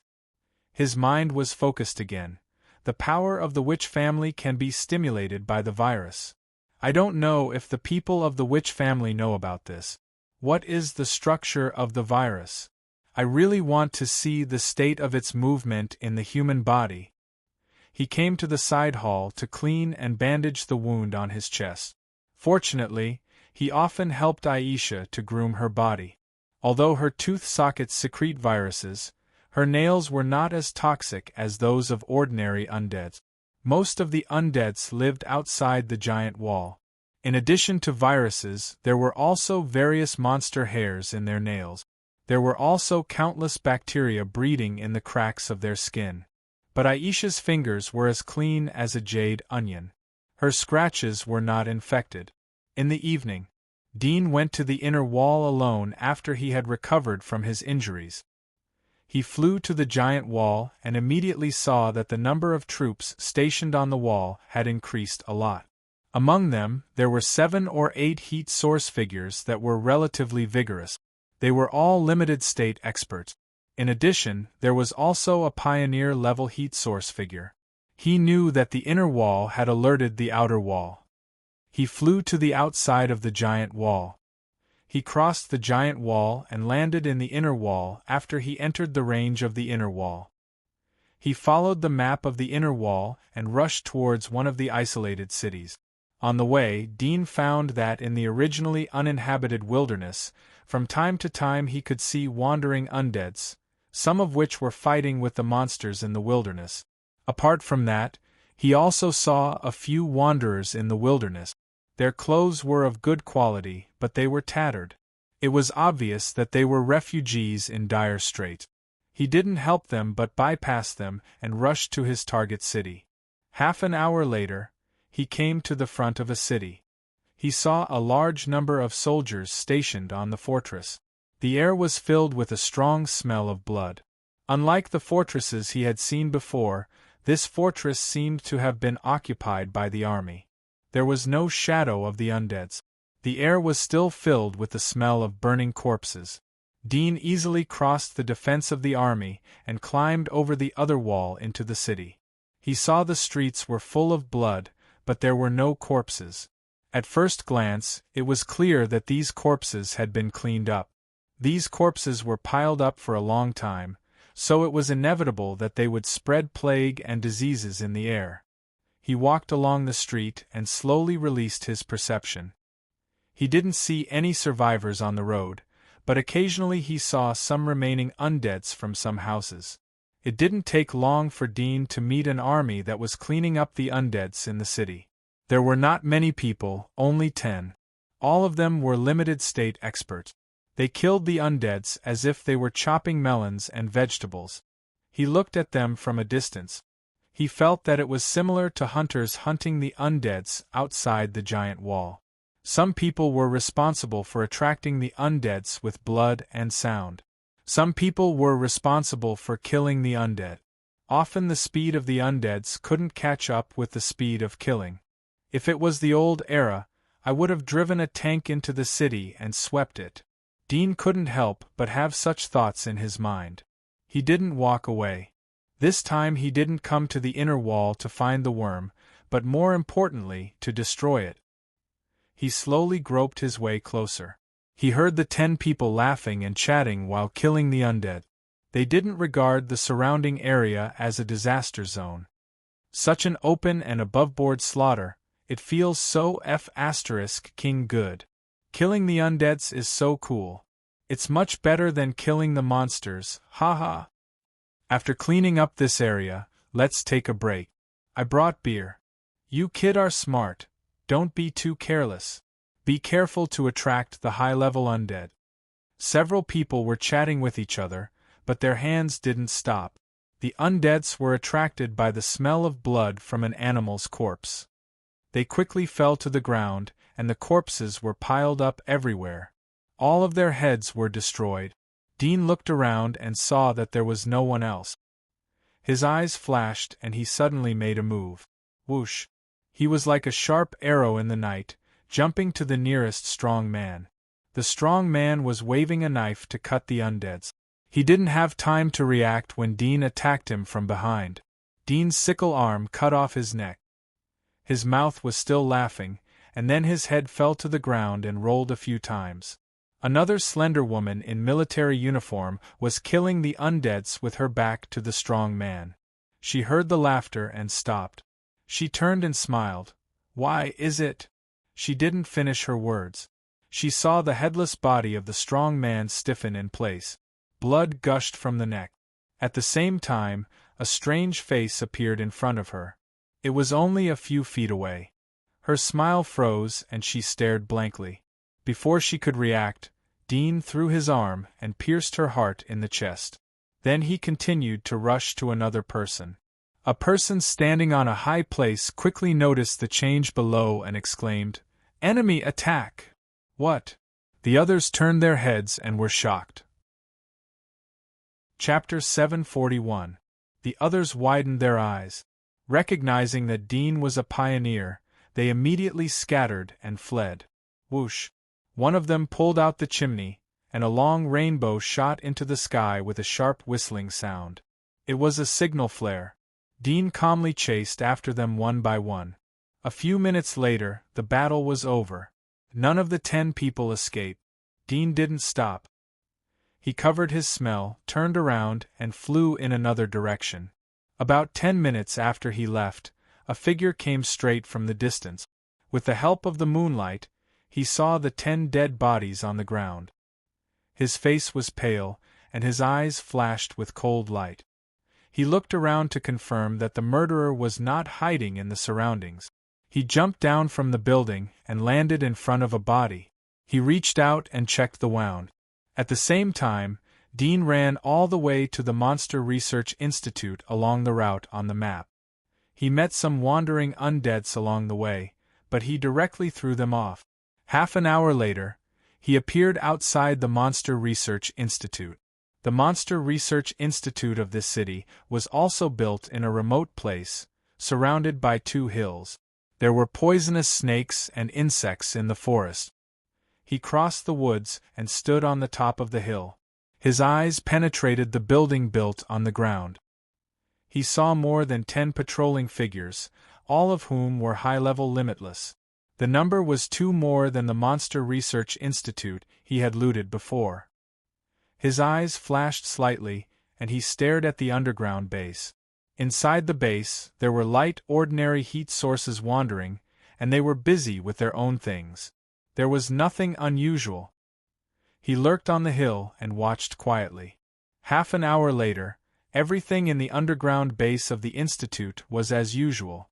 There was no unusual movement. He no longer hesitated. He stimulated the demon body, crawled on the ground, and rushed down the hillside like a monster. His abdomen and back were covered in strange blade-like limbs, as if he had more than a dozen blades on his body. As he ran, he cut the venomous snakes disguised as rotten leaves into several pieces, and in a few seconds, he rushed to the front of the research institute. The 10 people in the institute immediately noticed the movement and exclaimed. When the first exclamation sounded, Dean had jumped into the building and killed one of the guards by the window. Enemy attack! Someone come! Release the signal! All kinds of shouts echoed. Dudian was like a beast out of the cage as he rushed towards the Limitless. Some of them activated their demonic bodies, some waved their weapons to resist, and some took the initiative to rush over. But they were cut into pieces as soon as they met Dudian. Dean's strange blade-like limbs were too sharp. They were like countless knives stirring, and the strength was so great that ordinary metal weapons would be cut off in an instant. His body was more than 3 meters tall, and his whole body was covered with thick dark golden hair. His chest muscles were full like granite, and his mouth was full of sharp teeth. When the two entered the demonic body, Dean had already pounced. His movements were strange, like a fox or a monkey. The sharp blade limbs on his back, chest, and abdomen swayed in the air, rubbing against each other and making a teeth-aching sound. When he approached the young man who looked like a giant ape, all the sharp blade limbs instantly shot out. At the same time, his body also bounced up from the ground and pounced on the young man's chest. The young man was shocked and angry. He roared and raised his huge fist to smash. Chi! Chi! 2 tearing sounds rang out. Dean's body fell into the young man's arms, and both of his hands went into the young man's chest. The young man's eyes were wide open, and his face was full of disbelief and horror. The next moment, Dean withdrew and dodged the attack of the half-human half-snake woman next to him. When he turned around and landed on the ground, the young man's body fell straight down. 2 bloody holes appeared on his rock-like chest muscles. They were penetrated by Dean's arms, and the young man's fists were also cut off. 1 face-to-face kill on the spot. Dean deeply felt the horror of Splitter's magic mark. If it was another enemy, the young man would still have room to fight. But his whole body was full of sharp blade limbs, and almost 80% of his body could be used as a sharp blade to attack. The young man simply couldn't do anything. No! The snake woman next to him was shocked when she saw the ape youth fall to the ground. A look of fear appeared on her girlish face. She suddenly opened her mouth and spat out a stream of green liquid from the fangs in her upper tooth socket. The speed of the liquid was very fast, but Dean was already prepared. He used his hands and feet to bounce up from the ground and dodge the green liquid. At the same time, he rushed towards Snake Woman. Snake Woman held 2 thin swords in her hands and chopped towards Dean. The swords danced like 2 silver discs. But the moment they came into contact with Dean's sharp blade limbs, the dancing silver swords stopped abruptly. It was like a rapidly stirring fan was suddenly stuck. Clang! The sound of metal breaking echoed. One of the thin swords broke, and the tip of the sword fell to the ground. Snake Woman's eyes widened as she twisted her tail and retreated. Dean's blade-like limbs quickly grasped and surrounded him like a palm. Adesh! Snake Woman screamed as her body was surrounded by sharp blade limbs. Blood oozed out of her body. The dark green snake phosphorescence on the surface of her body was useless, and was easily cut. Chapter 742. The battle ended quickly. Dean felt that he could kill them, but he didn't expect it to be so easy. He felt that he had underestimated his combat ability. Perhaps it would be a bit difficult for him to fight against Hero, who was at the peak of the outer wilderness. But compared to ordinary pioneers, he was a lot stronger. He withdrew his demonic body and took out a small bottle from his bosom.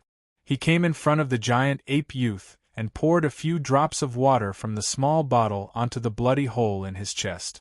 Then he came in front of the snake woman and dripped a few drops onto the wound on her neck.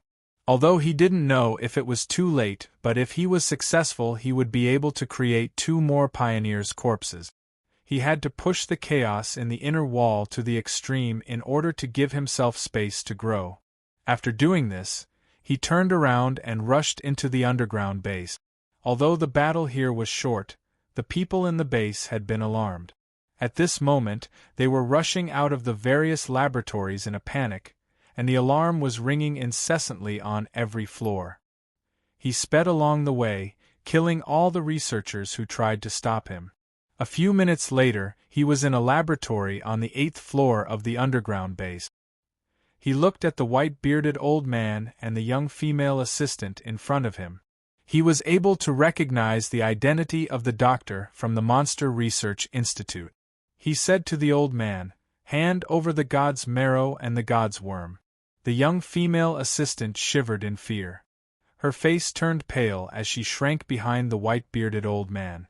In the corridor outside the laboratory there were corpses of people in white coats lying on the ground. Blood dyed the corridor red. It was like a purgatory on earth. The white-bearded old man stared at Dean. "You won't get it even if you kill me." "I know. Poland told me that if I want to take the worm then I need your password. Otherwise the things inside will be destroyed." Dean's hands were stained with blood. "Old man, don't be stubborn with me. You will pay a price you don't want to see. Kill me if you have the ability." The white-bearded old man stared at Dean without any fear. Dean looked at him for a moment. Suddenly, he raised his hand. A sharp blade protruded from his arm and pierced through the chest of the young female assistant behind the old man. The sharp blade protruded from her back and lifted her up. "What do you think?" Dean calmly said. "I will give you 3 seconds. She can survive if I stop in time." The white-bearded old man looked at him angrily, clenching his fists in anger. His body trembling, he gritted his teeth and said, You. Dean waved his arm, and the young female assistant was thrown out like a sandbag. She hit the door and died. "I won't let you go even if I die." The white-bearded old man gritted his teeth and pointed his finger at the tip of Dean's nose. "You will die a horrible death." Dean slowly said, "It doesn't matter if you don't say it. I have some understanding of you. You are not afraid of death, but what about your relatives? If you think they are not afraid of death, then you can continue to be stubborn. I can go to the next city. I will go to the next research institute." The white-bearded old man's eyes widened, revealing a trace of fear. "Your stubbornness will only make the next research institute die in vain. You should learn from Xia Manson and Poland. Surrender and tell me everything." Dean continued to threaten and tempt the old man. 10 minutes later Dean came out of the research institute with 2 big bags. One was the god's marrows and the other was the semi-finished product Dark Prison. The other one was the god's marrows. On the 8th floor of the underground base, the white-bearded old man was lying in front of the oval-shaped metal instrument. His chest was pierced. Dean didn't plan to take the old man out of the institute. Xia Manson and Poland were enough to help him. Moreover, he had to go to the Earl's city to see the situation. The informants that he had planted in the inner wall had been cut off. It was extremely difficult for his informants to pass the information. He had to come in person to check the situation. The night was deep. From time to time the screams of the undeads and the sound of metal colliding could be heard from the streets of the city. There were no lights or noise in the city. It was exceptionally silent. Dean left the city and went straight to the west. He arrived at the giant wall not far away. He buried the 2 bags under the giant wall and then went back again. He didn't go back to the previous city but went straight to the east. 2 hours later, he came to the front of a majestic city. The city's fortress was lit with lights and soldiers were stationed there. The smell of blood in the air was light.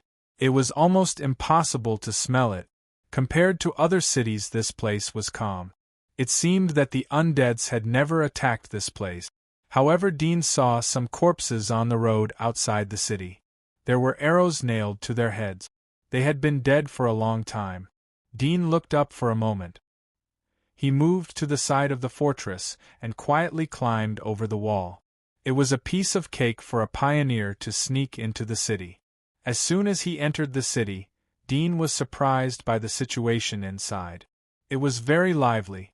The streets were full of lights and pedestrians were wandering around. There was not the slightest smell of war. It was like the city he saw before the outbreak of the corpses. He knocked out a lone civilian in the shadows, took off his clothes, and changed into them. Then, he blended into the crowd and looked around as he walked. After walking along the city wall for a few streets, Dean saw the changes. Chapter 743. Dean had seen the undeads outside the city. He knew that she was right. He looked around cautiously.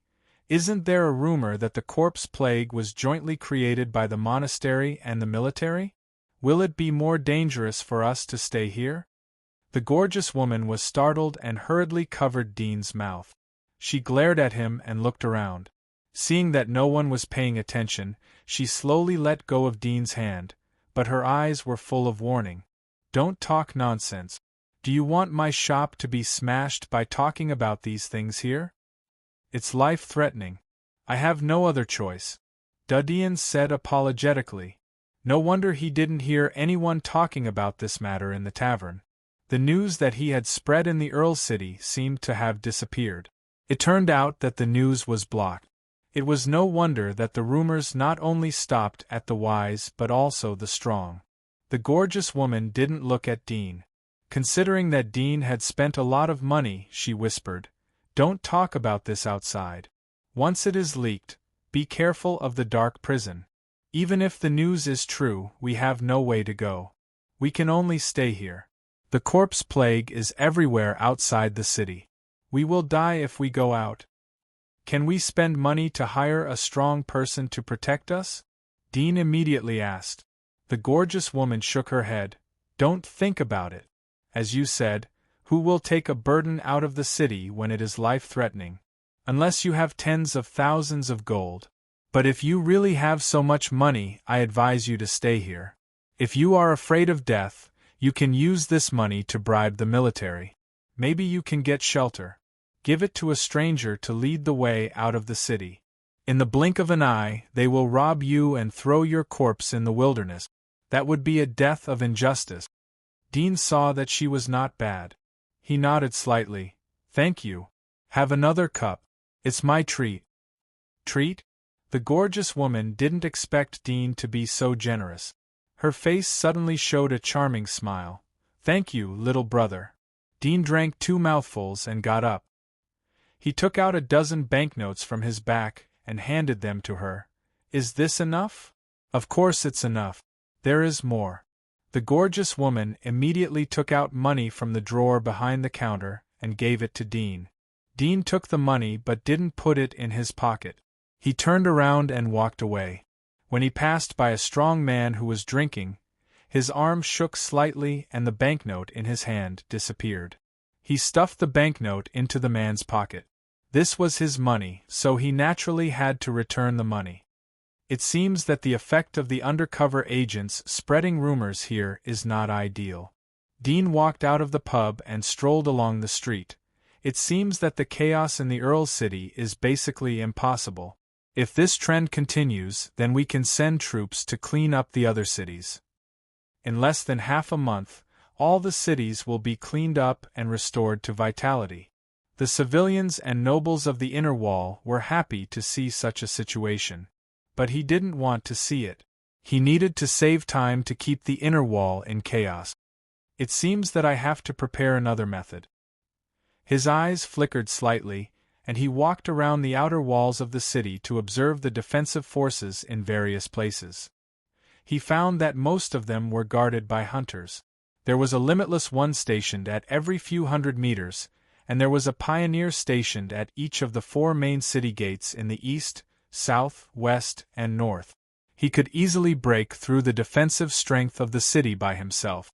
But he believed that near the Earl's castle in the center of the city, there was at least one pioneer at the level of God of War, or even 2 or 3 pioneers.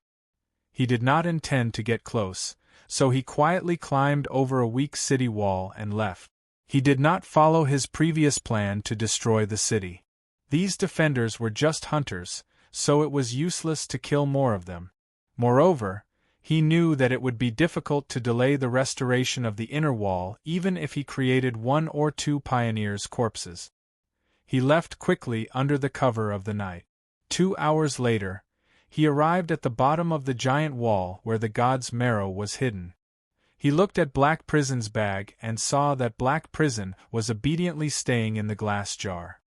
He heaved a sigh of relief, picked up the bag, and flew up the giant wall. He returned to Utopia Mountain at around 2 o'clock in the morning. It was late at night. The top of the mountain was quiet. The moonlight shone on the empty square. Dean landed in front of the temple and gently pushed the door open. The candlelight was bright and the wall lamps were burning quietly. Aisha was sitting alone on the edge of the bed. She still maintained the same posture as when Dean left. Dean felt guilty when he saw her dull expression. He put down the things in his hand, came forward to sit down with her, and softly said some words. He told her the whole process of going to the inner wall. It was as if he was telling a very simple thing. He took out a purple flower and handed it to her nose. "Purple is your favorite. Does it look good?" Aisha sat in a daze and did not answer. Dean gently smiled as he put the flower in her hair. He took a mirror from the side and handed it to her. "Does it look good?" Silence was the only response. He put down the mirror, got up and went to the side of the bedroom. He took the bottle of hot water, washed his hands and face, and then washed the towel. Then he took the warm towel back to her, took her hand and gently wiped each of her fingers with the towel. Her fingers were as white as jade. This was something he never stopped every day. It had almost become a habit. 10 minutes later, after wiping her body clean and changing into new clothes, he helped her lie down and closed her eyes. After doing all this, he returned to the basin and washed his hands. He wrung out the towel and returned to the hall. He untied the bag on the carpet and took out the godworm and Black Prison. He then carried them out of the temple and went to the laboratory on the side of the square. Although it was late at night, the laboratory was still brightly lit. Some people were busy. Dean entered the door. The 3 alchemists were shocked when they saw Dean. They quickly saluted. Dean put down the things and asked them to wake up Siamanson and Poland. After a moment both of them came in front of him with sleepy eyes. "Mr. Dean, we won't have the energy to work during the day if we don't sleep well." Siamanson was angry as he muttered. "I've taken back the god's worm. I hope you can produce the god's marrow with maximum efficiency." Dean pointed to the things on the table. "Don't be lazy. I've asked Professor Luaway how much god's marrow you can produce every day. I hope you won't make me use unnecessary means to force you." Professor Luaway was the white-bearded old man. Poland and Siamanson's sleepiness disappeared as they heard Dean's words. They were surprised as they looked at the god's worm and dark prison. They didn't expect Dean to bring them back in such a short time. "Have you seen Professor Luaway? Where is he?" Poland's eyes moved away from the dark prison as he asked Dean. "I killed him." Dean's expression didn't change. It was as if he had just pinched a fly. Poland and Siamanson froze as they looked at him in shock. Soon they judged from Dean's expression that the boy wasn't lying. You killed Professor Luaway." Poland clenched his fists. "You are not a human." Siamanson didn't think that Dudian would dare to speak like that. He was scared and slightly retreated. He looked at Dean. "Mr. Dean, why didn't you bring Dr. Luaway back? His technology is much better than ours. You 2 are enough unless you don't want to live. I can catch another one to replace him." Chapter 744. Dean went back to the temple after leaving the laboratory. He took out the god's marrows and injected 2 tubes into himself. He felt his body was inflating and boiling. Then he went to bed and slept. Dean got up early the next morning. He called Noyce to ask about the situation of the outer wall. The outer wall had become peaceful. Although the policies proposed by Dean had caused an uproar, but it had gradually subsided. There were occasional disturbances, but Richelieu and Barton had dealt with them. The nobles of the outer wall had no choice but to bow their heads in the face of the joint forces of the magistrate, the Holy Church, the military and the Dark Parliament. Although the nobles were strong, but there were a large number of them. It was difficult for them to compete with the four forces. In the entire outer wall, Dean was able to cover the sky with one hand. The military, the magistrate and the Holy Church were in his hands. Even if he were to distort black and white, it would be legal. No one would dare to have any objection. It will take at least 3 days to open up the mountain and fill it with gunpowder, Noyce said. Dean frowned. So long. Although it was a huge project and it was very difficult to complete it in 3 days.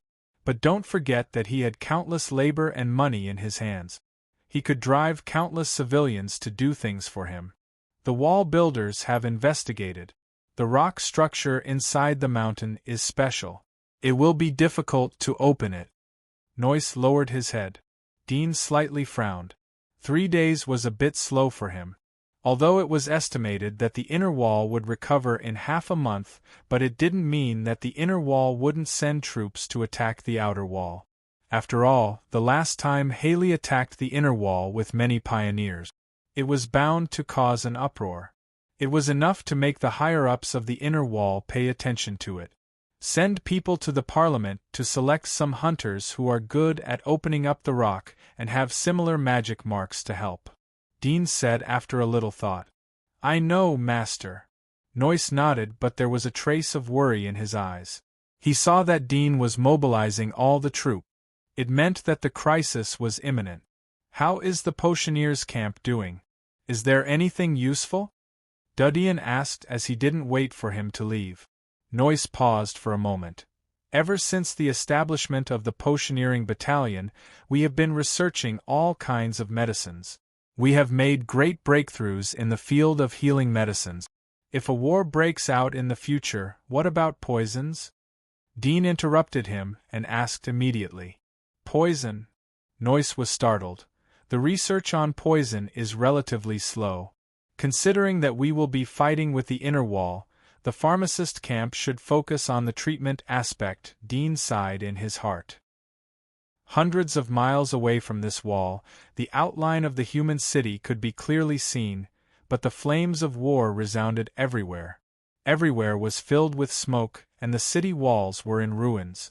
Many towering and sturdy city walls had been destroyed somehow, and the traces of destruction were shocking. The air was filled with the strong stench of rotting corpses. The clouds were floating in the sky and the breeze was warm. All these changes did not affect the sky in the slightest. Sunlight quietly penetrated through the clouds and shone on the towering giant wall. In the hunter's zone where the monsters lived, huge monsters crawled and hunted for prey. A group of human figures slowly appeared at the end of the area. The human figures were standing in a row. All of them were wearing robes and carrying a variety of strange weapons. Some weapons were 4 or 5 meters long scythes and some weapons were giant spikes. They walked very slowly, but their figures quickly became clear. A boar-like monster that was gnawing on the walking dead noticed the group of human figures and immediately rushed towards them with a howl. Chapter 745. They didn't see anyone take action. The group of people still maintained a leisurely pace. There were a total of 10 people. Each of them had a unique temperament like a black hole that attracted attention. As they passed by the corpse of the monster, whose organs were scattered all over the ground, one of them bent down and reached out to grab a well-preserved heart that was still beating. He lowered his head and gnawed on it, making slurping sounds. At this time, the other 9 people came to the shadow of the giant wall and stopped. They looked up at the majestic and steep giant wall. We finally arrived. One of them lifted his hood and revealed a handsome face. However, the left side of his cheek was engraved with a twisted centipede tattoo. It made his faint smile look a bit ferocious. Squeak, squeak, squeak, there is no one stationed on the god's wall. The people in this giant wall are really comfortable. Another person made a sharp sound like a mouse. His shoulders kept shaking as he spoke. Let's go up and see, another petite woman said. After that, she suddenly jumped up the giant wall, and then ran up the steep and straight giant wall, as if the gravity on the ground had lost its effect on her. In the blink of an eye, she came to the top of the giant wall. She stood on the edge of the giant wall. The ground was thousands of meters below her feet. It was like a cliff. People with acrophobia would feel dizzy at a glance. However, she was very calm. She let the strong wind blow from high altitude to make her robe flutter. Really impatient, another person shook his head and jumped. This jump was hundreds of meters high. He patted the giant wall with his palm. It seemed that he could use the force to jump again. He repeated this for 10 times and quickly climbed up the giant wall. The others also used their own skills. Some transformed their wings and flew directly to the giant wall. Some stuck their hands to the giant wall like suction cups and climbed up like geckos. In the blink of an eye, all 10 people stood on the top of the towering giant wall. They suddenly revealed a surprised look. It's all wasteland? How come the inside of the wall is more desolate than the outside? There are no signs of human activities. If I didn't walk all the way here, I would have thought that we just climbed over the wall. Squeak, squeak, squeak, what a barren place. No wonder His Majesty said that there were no sovereigns overseeing this place. Every godly wall has the same size. The humans in this godly wall seem to only live in the center. Their population is incomparable to ours. Boss, should we eliminate the devil hunter families here? With that, the gazes of a few of them landed on a hunchbacked old man in the middle. This old man's face was snow-white, as if he had no hair on his body. There was a small black snake tattoo on his cheek. He shook his head slightly and said, "Our mission this time is to obtain the sacred remains of the goddess of war Sylvia. Don't do anything meaningless."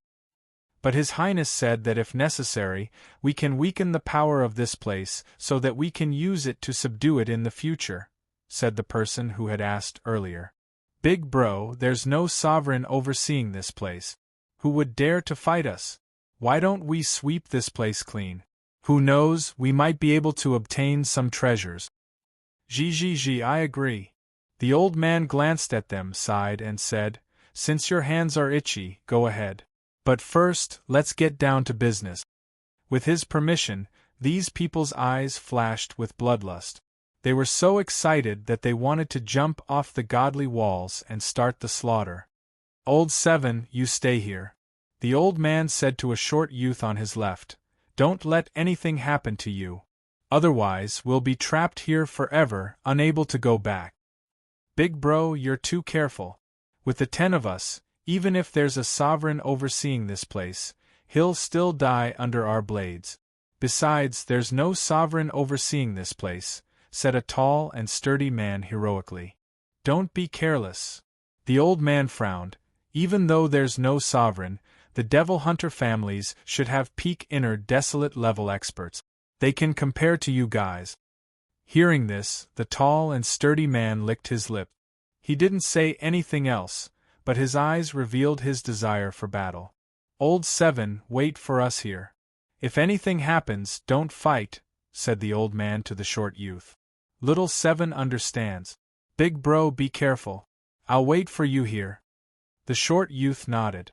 Beside him, a graceful lady rubbed his cheeks and pulled him into her arms. She used her ample breasts to rub his head. When he was almost out of breath, she let him go and giggled. "Little 7, be good. This is your reward. Third sister, you should take a shower. There's a smell." The short youth coughed. The graceful woman rolled her eyes in annoyance. "How many times have I told you to stop so that I can take a shower? You just have to listen to me. I think you won't be able to find a girlfriend in this lifetime." The short youth smiled bitterly and mumbled, "Let's go." The old man didn't want to chat anymore. He said coldly and jumped off the wall. The graceful lady waved at the short youth. She turned around and fell off the wall. Her movement was elegant, as if she didn't care that she was 1,000 meters above the ground. The others followed her. Some waved goodbye to the short youth. One by one, they jumped off the wall and followed the old man, heading towards the wasteland. Inner wall. Dragon clan. Father, what did the Monster Research Institute say? Hathaway had recovered most of her strength. She was able to walk and exercise. She looked at her tired father in front of her. She was concerned about his reply. They said that there is no such thing as a black prison. Either we are wrong or there is another reason. They will send people to investigate. The patriarch looked at her. You don't need to worry about this matter. Take a good rest. Your grandmother knew that you were injured, so she gave you 2 bottles of dragon blood. I hope you can take this opportunity to stimulate the power of your bloodline. Hathaway didn't pay attention to the patriarch's words. Her eyes flashed for a moment. Father, I have an idea. Can we secretly capture the black prison outside the giant wall and use it for us? Since the Monster Research Institute said that there is no such thing, they won't dare to say anything if we bring it over. The patriarch shook his head without thinking. Of course not. If what you saw is the real black hell, then it means that the Demonic Creature Research Institute is intentionally hiding something.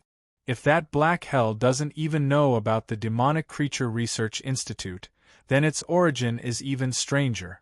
If we bring it back, the Demonic Creature Research Institute will definitely want it back. Father, we don't need to bring it back to the giant wall. We can send it to the fortress in the wasteland. Ever since Sister left, there is a shortage of manpower. With the black prison there, even if we encounter a monster with a level of more than 100, we can deal with it. The Monster Research Institute won't know about the situation in the fortress. Even if they know, we have our own excuses. The patriarch's heart moved as he looked at her. He knew what his daughter was thinking. But what she said was right.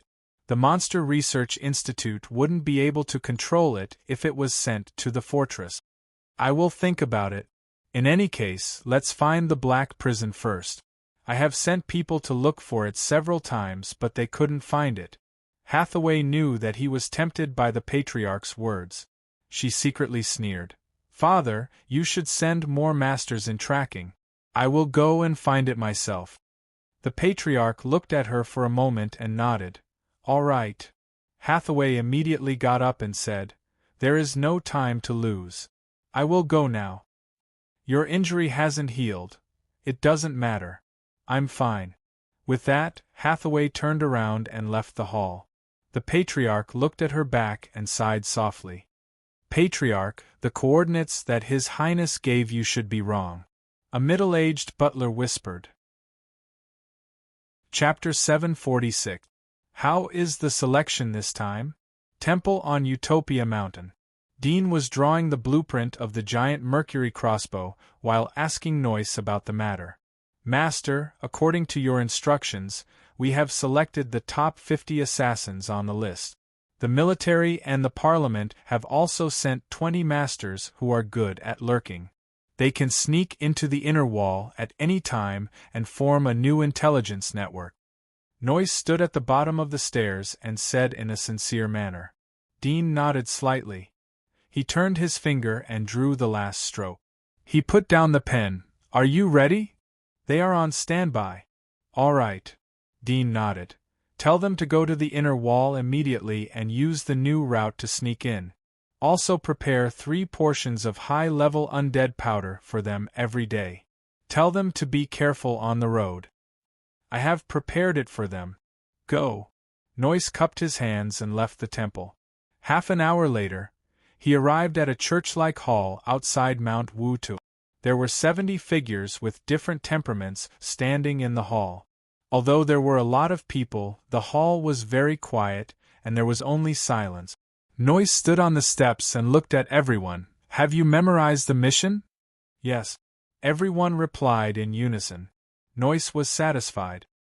He took out 3 drawings from his handbag and handed them to the 3 people in front. This is the route to the inner wall and the route you will take to sneak in.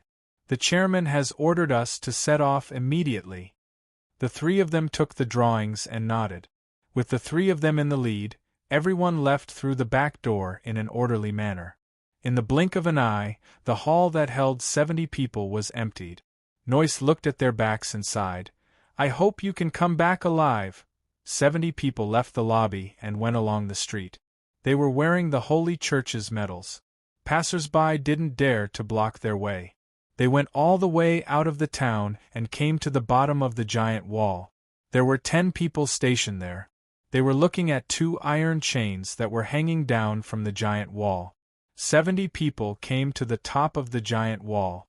They followed the ropes and climbed to the top of the giant wall. It was the first time for all of them to come to the top of the giant wall. They stood at a height of 1 kilometer and looked down at the ground. They found that the people on the ground were so small and insignificant. The scenery is so beautiful from a high place. Look, there's a monster hunting over there. I see it. Although the 70 people were disciplined, but they were excited at the moment. Don't waste time. Remember your mission. Stay here and wait. The rest of you follow us down. The 3 people who had received the drawings from Noyce said. They climbed down the rope on the outside of the wall and climbed directly to the hunting area outside the giant wall. Climbing down from a height of 1,000 meters undoubtedly required a higher level of mental fortitude. Although many people were frightened, they had no choice but to obey the order. After everyone climbed out of the giant wall, they followed the lead of the 3 people and moved forward along the giant wall. After walking for more than 10 miles, they once again saw 2 iron chains hanging down from the giant wall. There were 2 people hiding in the grass and soil here. After verifying the warrant with them, they watched them climb up the giant wall along the iron chains. The new route was very simple. First they would climb out of the giant wall and then they would go around the wall. They would wait until they reached the giant wall area of the inner wall and then they would climb over it. After they successfully sneaked into the giant wall, there was a wasteland in front of them. They smeared the powder on their bodies and dispersed into small teams. They ran along the wasteland at a very fast speed, like ants exploring the way. When their line of sight was raised, their extremely fast-running figures became indiscernible on the ground. At the end of the wilderness in front of them, a towering city stood on the ground. A purple thorn flower flag was stuck on the city gate. This was the city under the protection of one of the 12 earls, the Earl of Redbud. The city was bustling with people on the street. There were fortresses and high walls near the 4 entrances of the city wall. It was heavily guarded. At the moment it was broad daylight and all 4 gates were open. From time to time there would be undeads wandering outside the city, but they would be shot down by the soldiers on the gate. A group of ragged pedestrians lined up at the gate waiting to enter. Stop! 10 silver coins for the entrance fee. The soldiers guarding the city shouted at the pedestrians with swords in their hands. Sir, we have no money. No money? Get out. I beg you, let us go in. I have been hungry for 5 days.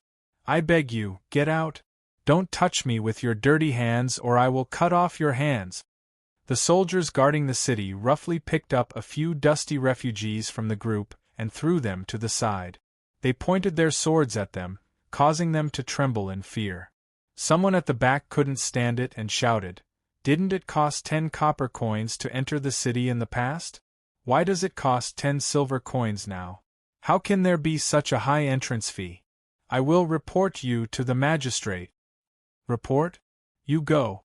But you have to pay first before you can enter the city. If you don't have money then get out. You! Humph, what you? 10 copper coins is not wrong. Look at the situation now. 10 silver coins is considered light. If you can't even take out 10 silver coins, why are you still alive? The guard's attitude was rude and unreasonable. They stared at the dissatisfied people. The others who wanted to speak immediately shut up. They didn't dare to open their mouths and cause trouble for themselves. A few of them paid and were immediately let go by the guards. But they were only allowed to enter the city gate. There was a checkpoint behind the gate. Every pedestrian who entered the city would be taken to a tent to check their body. "Sir, I only have 8 silver coins. I have money, I have a lot of money. It's just that I was in a hurry to escape and didn't bring that much with me. When the army quells the corpses, I will give you 10 gold coins. What do you think?" 8. The guards thought for a while and said, "You can sign an IOU." Thank you, thank you." At the back of the line, there were 9 people with unique temperament. There was a hint of impatience in their eyes.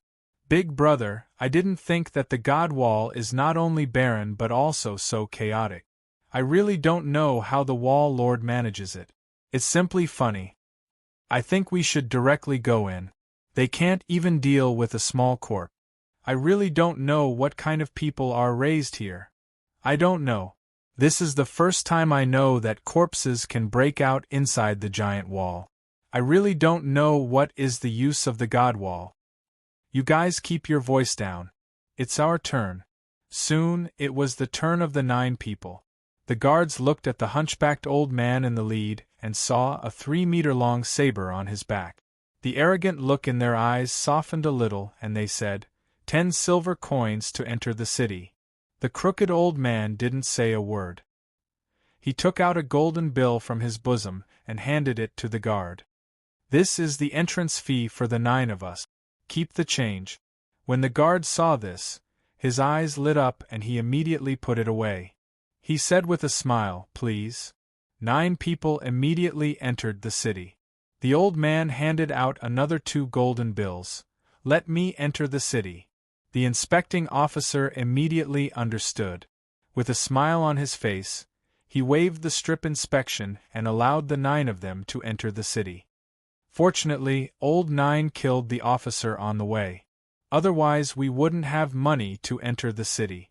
"Big brother, we can directly climb over the wall. It's so troublesome," one of the burly men muttered as they walked on the streets of the city. The crooked old man didn't turn his head. "What's the hurry? It took us half a year to get here. Do we need more time?" "It's not a matter of time. It's troublesome," the burly man corrected. Chapter 747. "Big brother, you are always so cautious. Let's catch a pioneer and ask him. We should know." "It's not that simple. Ordinary pioneers may not know where the corpse of the Sylvia War immortal is hidden. In our place, it's a top secret. Big brother's plan is the most thorough. If we expose our identity in advance and the people here know of our existence, it's hard to guarantee that there won't be a war. Although we're not afraid, if they know that we're from another place, they'll probably guess our purpose and destroy the immortal's corpse." "They dare. Why wouldn't they dare? A life and death struggle, daring to do anything." The hunchbacked old man indifferently said, "This is only one of the reasons. The second reason is that we can take this opportunity to explore the situation of this divine wall and the process of its development. Such an opportunity is hard to come by. Don't you want to see what secrets are hidden in other divine walls?" Hearing his words, the others looked at each other and immediately knew what he was planning. Immediately, all of them fell silent. Military headquarters of the inner wall. "Hero, we have lost contact with Ronan in the outer wall. Her Highness Hathaway joined forces with the Scorpion God of War and the monastery's elder Hagio, as well as other 9 pioneers to the outer wall. They said that they were chasing the undead, but it was just an excuse to attack the outer wall. But what was the result? Only Hathaway managed to escape. I heard from the informants of the Dragon Clan that Hathaway's injuries were not light. The power of the Second Awakening was sealed. There were hundreds of guards surrounding the huge conference room. There was a long table in the middle of the room. An old man in his 60s with 5 gold stars on his belt said in a cold voice, "It doesn't matter who is trying to occupy the outer wall. It is a blatant provocation. Although the monastery and the Dragon Clan are involved in this, but the most shameful one is the military. We have lost 3 military gods in the outer wall. Old Roger, don't worry. Sit down and talk. Another 5-star general persuaded. How can I not worry? Robert angrily said. How can we explain to His Majesty if he comes back and sees the situation? What face do we have to see His Majesty? His Majesty has only been in the divine nations for a few years. He won't be back so soon. The previous 5-star general persuaded. The monastery will be blamed even if he comes back. After all, they have been in charge of the outer wall. Everything is under their eyes. They don't know when such a dangerous person appeared. They will be the first to be punished by His Majesty. Yes, our main responsibility is to maintain the security of the inner wall. The monastery is responsible for the outer wall. In the past, when the outer wall was peaceful, didn't they use the outer wall to please His Majesty?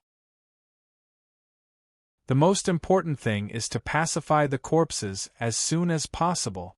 That's right, the corpses have spread to such a large area. Those guys from the monastery are still laughing at us. You see, 9 out of 10 pioneers' corpses were killed by the military. The Dragon Clan, Wing Clan, and Rock Clan also contributed. As for the monastery, although they sent a lot of people, they couldn't even kill a single pioneer corpse. Of course, they didn't lose a single person. Do they expect us to help them solve the rebellion in the outer wall with such an attitude? At that time, if His Majesty really wants to punish them, He will only investigate the Dragon Clan and them. Robert clenched his fists in anger as he looked at everyone pushing the responsibility. He finally left with an angry snort. A few days passed. There was a magnificent city in the central zone of the inner wall. It also had a very beautiful name. But all the people who lived here liked to call it King's City. This was the city where the Lord of the Inner Wall lived. It was the richest, safest, and most beautiful city in the inner wall. The residents who were born here were incomparably proud of themselves. They had a sense of superiority when they go to other cities. Even the ordinary civilians here would hold their heads high like nobles in other cities. The sun shone on the city walls. The soldiers stood straight like javelins. The quality of the soldiers was obviously higher than the soldiers of other cities. They did not sneak around, because they believed that the speed of sending messages was far slower than their speed of traveling. There are 2 military commanders in King City, both of whom are experts from the inner wilderness. There is also a grand preceptor in the palace, who is also an expert from the inner wilderness. There are 3 of them in total. What a weak defense! The power in this divine wall can't compare to ours at all. It's too peaceful, ha. The inner wall has such a large area, but there are so few people living in it. Some of them are squeezed to the outer wall. It's really stupid to build a psi wall. The 9 of them were like 9 blurred shadows. They crossed the distance of 1 kilometer in the blink of an eye. They were able to move at such a high speed. They were able to talk and chat casually. At the same time that they invaded, the alarm on the city walls rang. The guards stationed in the middle of the city received the alarm from outside the city and immediately sounded the alarm. However, by the time their alarm sounded, the 9 people had already crossed their defense line. Get out of here! Die! The carriage and passers-by that were blocking their way were overturned. Some of them even jumped over their heads. Miss, are you okay? Someone is coming. Miss is injured. Ah, my leg is broken. Help, help me! Cries of grief echoed as the 9 of them passed by. This wail fell into the ears of the 9 people. The person with the shrill voice, who liked to shake his shoulders like a mouse, listened with an intoxicated expression. He squinted his eyes and smiled. The 9 of them arrived in front of the palace after a moment. The square in front of the royal palace was extremely wide, and the view was broadened. The steps of the royal palace were more than 1,000 levels high, and it was like a heavenly palace. It was extremely luxurious, and there were countless female servants standing guard on the steps. The scene was solemn and dignified, and ordinary commoners did not dare to approach. Even the arrogant nobles couldn't help but sigh in admiration when they came here. The figures of the 9 people paused for a moment and looked up at the magnificent palace. Even though they were experienced and knowledgeable, they still felt a trace of amazement. However, the main reason for this amazement was that they didn't expect that such a barren and backward place like the God Wall would be able to build such a magnificent building. The old man took the lead and rushed forward. The other 8 people followed him. At this moment, the alarm had not yet reached the front of the palace, and the guards patrolling in front of the palace were still slowly patrolling in an orderly manner. The sudden appearance of the 9 people immediately attracted the attention of the patrol team. But before they could give the order, the 9 people turned into 9 black shadows and quickly leaped to the top of the 1,000-story stairs. This mirage-like speed stunned the patrol team and the guards on each step, and they all turned their heads to look at the top of the stairs. There, the figures of the 9 people had disappeared into the depths of the palace.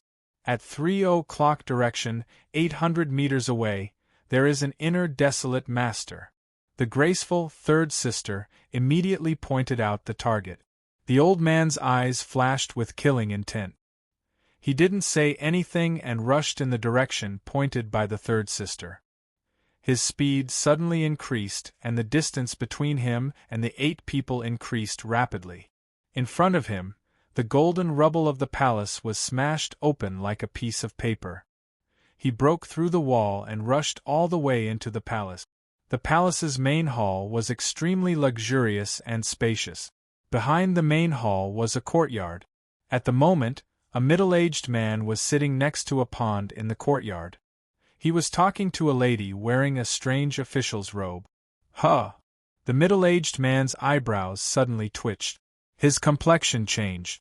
He suddenly got up and turned around. With a bang, the wall of the palace broke open. The old man suddenly rushed out from inside.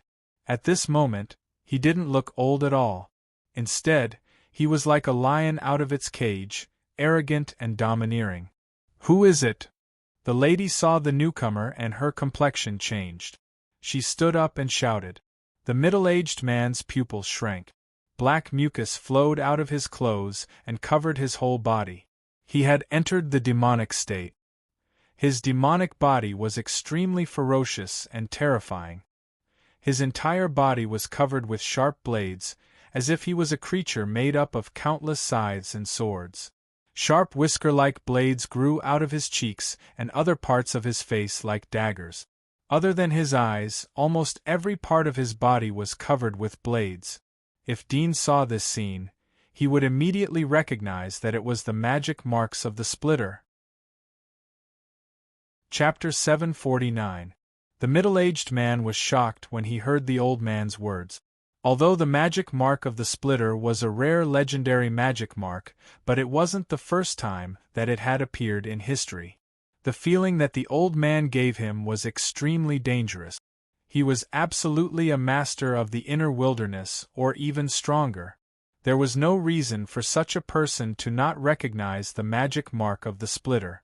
Moreover, the latter's words were a bit strange. The middle-aged man was startled. Several whistling sounds came from the palace. It was the other 8 people. The middle-aged man looked up and suddenly his face turned pale. The hairs on his back stood up. These 8 people gave him the feeling that their strength was not weaker than him. "You are not from here." He took a deep breath as he felt the haze of death shrouding his body. However, he didn't dare to retreat. "Where do you come from? What are you doing here?" "His Majesty is the Abyss Walker. If you don't want to die, then leave immediately." "Of course I know that your Majesty is the Abyss Walker." The crooked old man smiled. "Every wall lord is an Abyss Walker. Unfortunately, even if he is the Lord of the Abyss, what can he do? Can he save you?" The hope in the middle-aged man's heart was instantly extinguished. His heart was full of fear. He knew that these people were not the refugees scattered outside the giant wall. They came from another giant wall. Moreover, they also knew that His Majesty wasn't here. This showed that their invasion was premeditated. Suddenly, his mind flashed like a thunderbolt. He instantly thought of the purpose of the 9 people from the other giant wall. You want to rob our goddess Sylvia's body? Don't even think about it. The anger in his heart instantly surpassed the fear. He roared, I won't let you succeed even if I die. His voice was so loud that it spread throughout the palace. It's a bit difficult to die. The crooked old man indifferently smiled. He looked at the fat man next to him. Second brother, this devil body should be your dish. I will leave it to you to deal with it. Big brother, can you not call me second brother? It sounds strange. The fatty muttered. Even though he said that, his body walked towards the state preceptor. As he walked, he entered the demon body. The disc hanging on his back melted, turning into black mucus that covered his entire body. In the blink of an eye, his demon body was revealed. This was a huge fatty that was close to 4 meters tall. His body was round, and other than the outline of his 4 limbs, he was similar to the spherical black hell. When the middle-aged man saw that the 9 of them did not take him seriously and did not join forces to attack him, he was slightly relieved. However, when he saw the strange demon body of the fat man, he could not help but stare. He had never seen this kind of demon body before. It was definitely not the appearance of the 8 legendary magic marks that he knew. Of course, he had only seen 7 of the 8 legendary magic marks. As for the number 1 dream breeder, he had never seen it, but he did not expect it to be this ugly and simple. Fatty walked forward slowly, seemingly in no hurry. When the state master saw this, he slowly backed up. It wasn't because he was scared, but rather because he wanted to slowly increase the distance between him and his companions. This was to avoid being saved by his companions when he attacked. What are you running for? Looking at your demon body, you should be very good at attacking. Come and hit me, the fatty shouted. The state master ignored him and continued to slowly retreat. He looked at the demon body of the fat man and guessed that he was not good at speed. Instead, he leaned towards passive defense.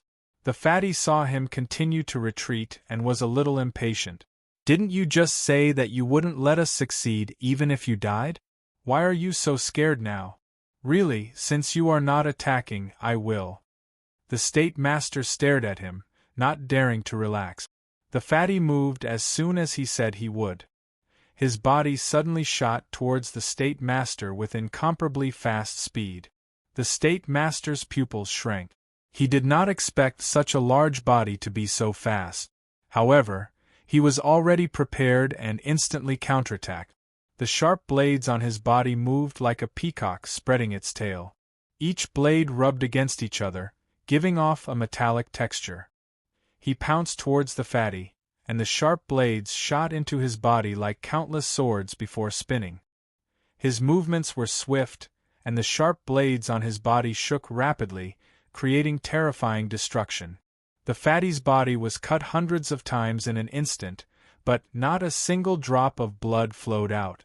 After a series of attacks from the state master, he felt from the sharp blades that each attack was successful. When he retreated, he originally thought that the fatty had been cut into countless pieces. However, when he looked over, he was shocked to find that the fatty was still standing in his original position. There were countless lines on his body, all of them from his cuts. However, there was no blood seeping out. Moreover, these lines were gradually fading until they completely healed and disappeared. How is this possible? He stared with wide eyes in disbelief. The attack just now was enough to kill him hundreds of times, but he was not injured at all? It seems that my ability just happens to restrain you. Fatty saw his expression as though he had seen a ghost and grinned. He suddenly pounced forward, his fat body hugging the grand state preceptor like lightning. He opened his mouth wide, and his mouth seemed elastic enough to swallow a human head.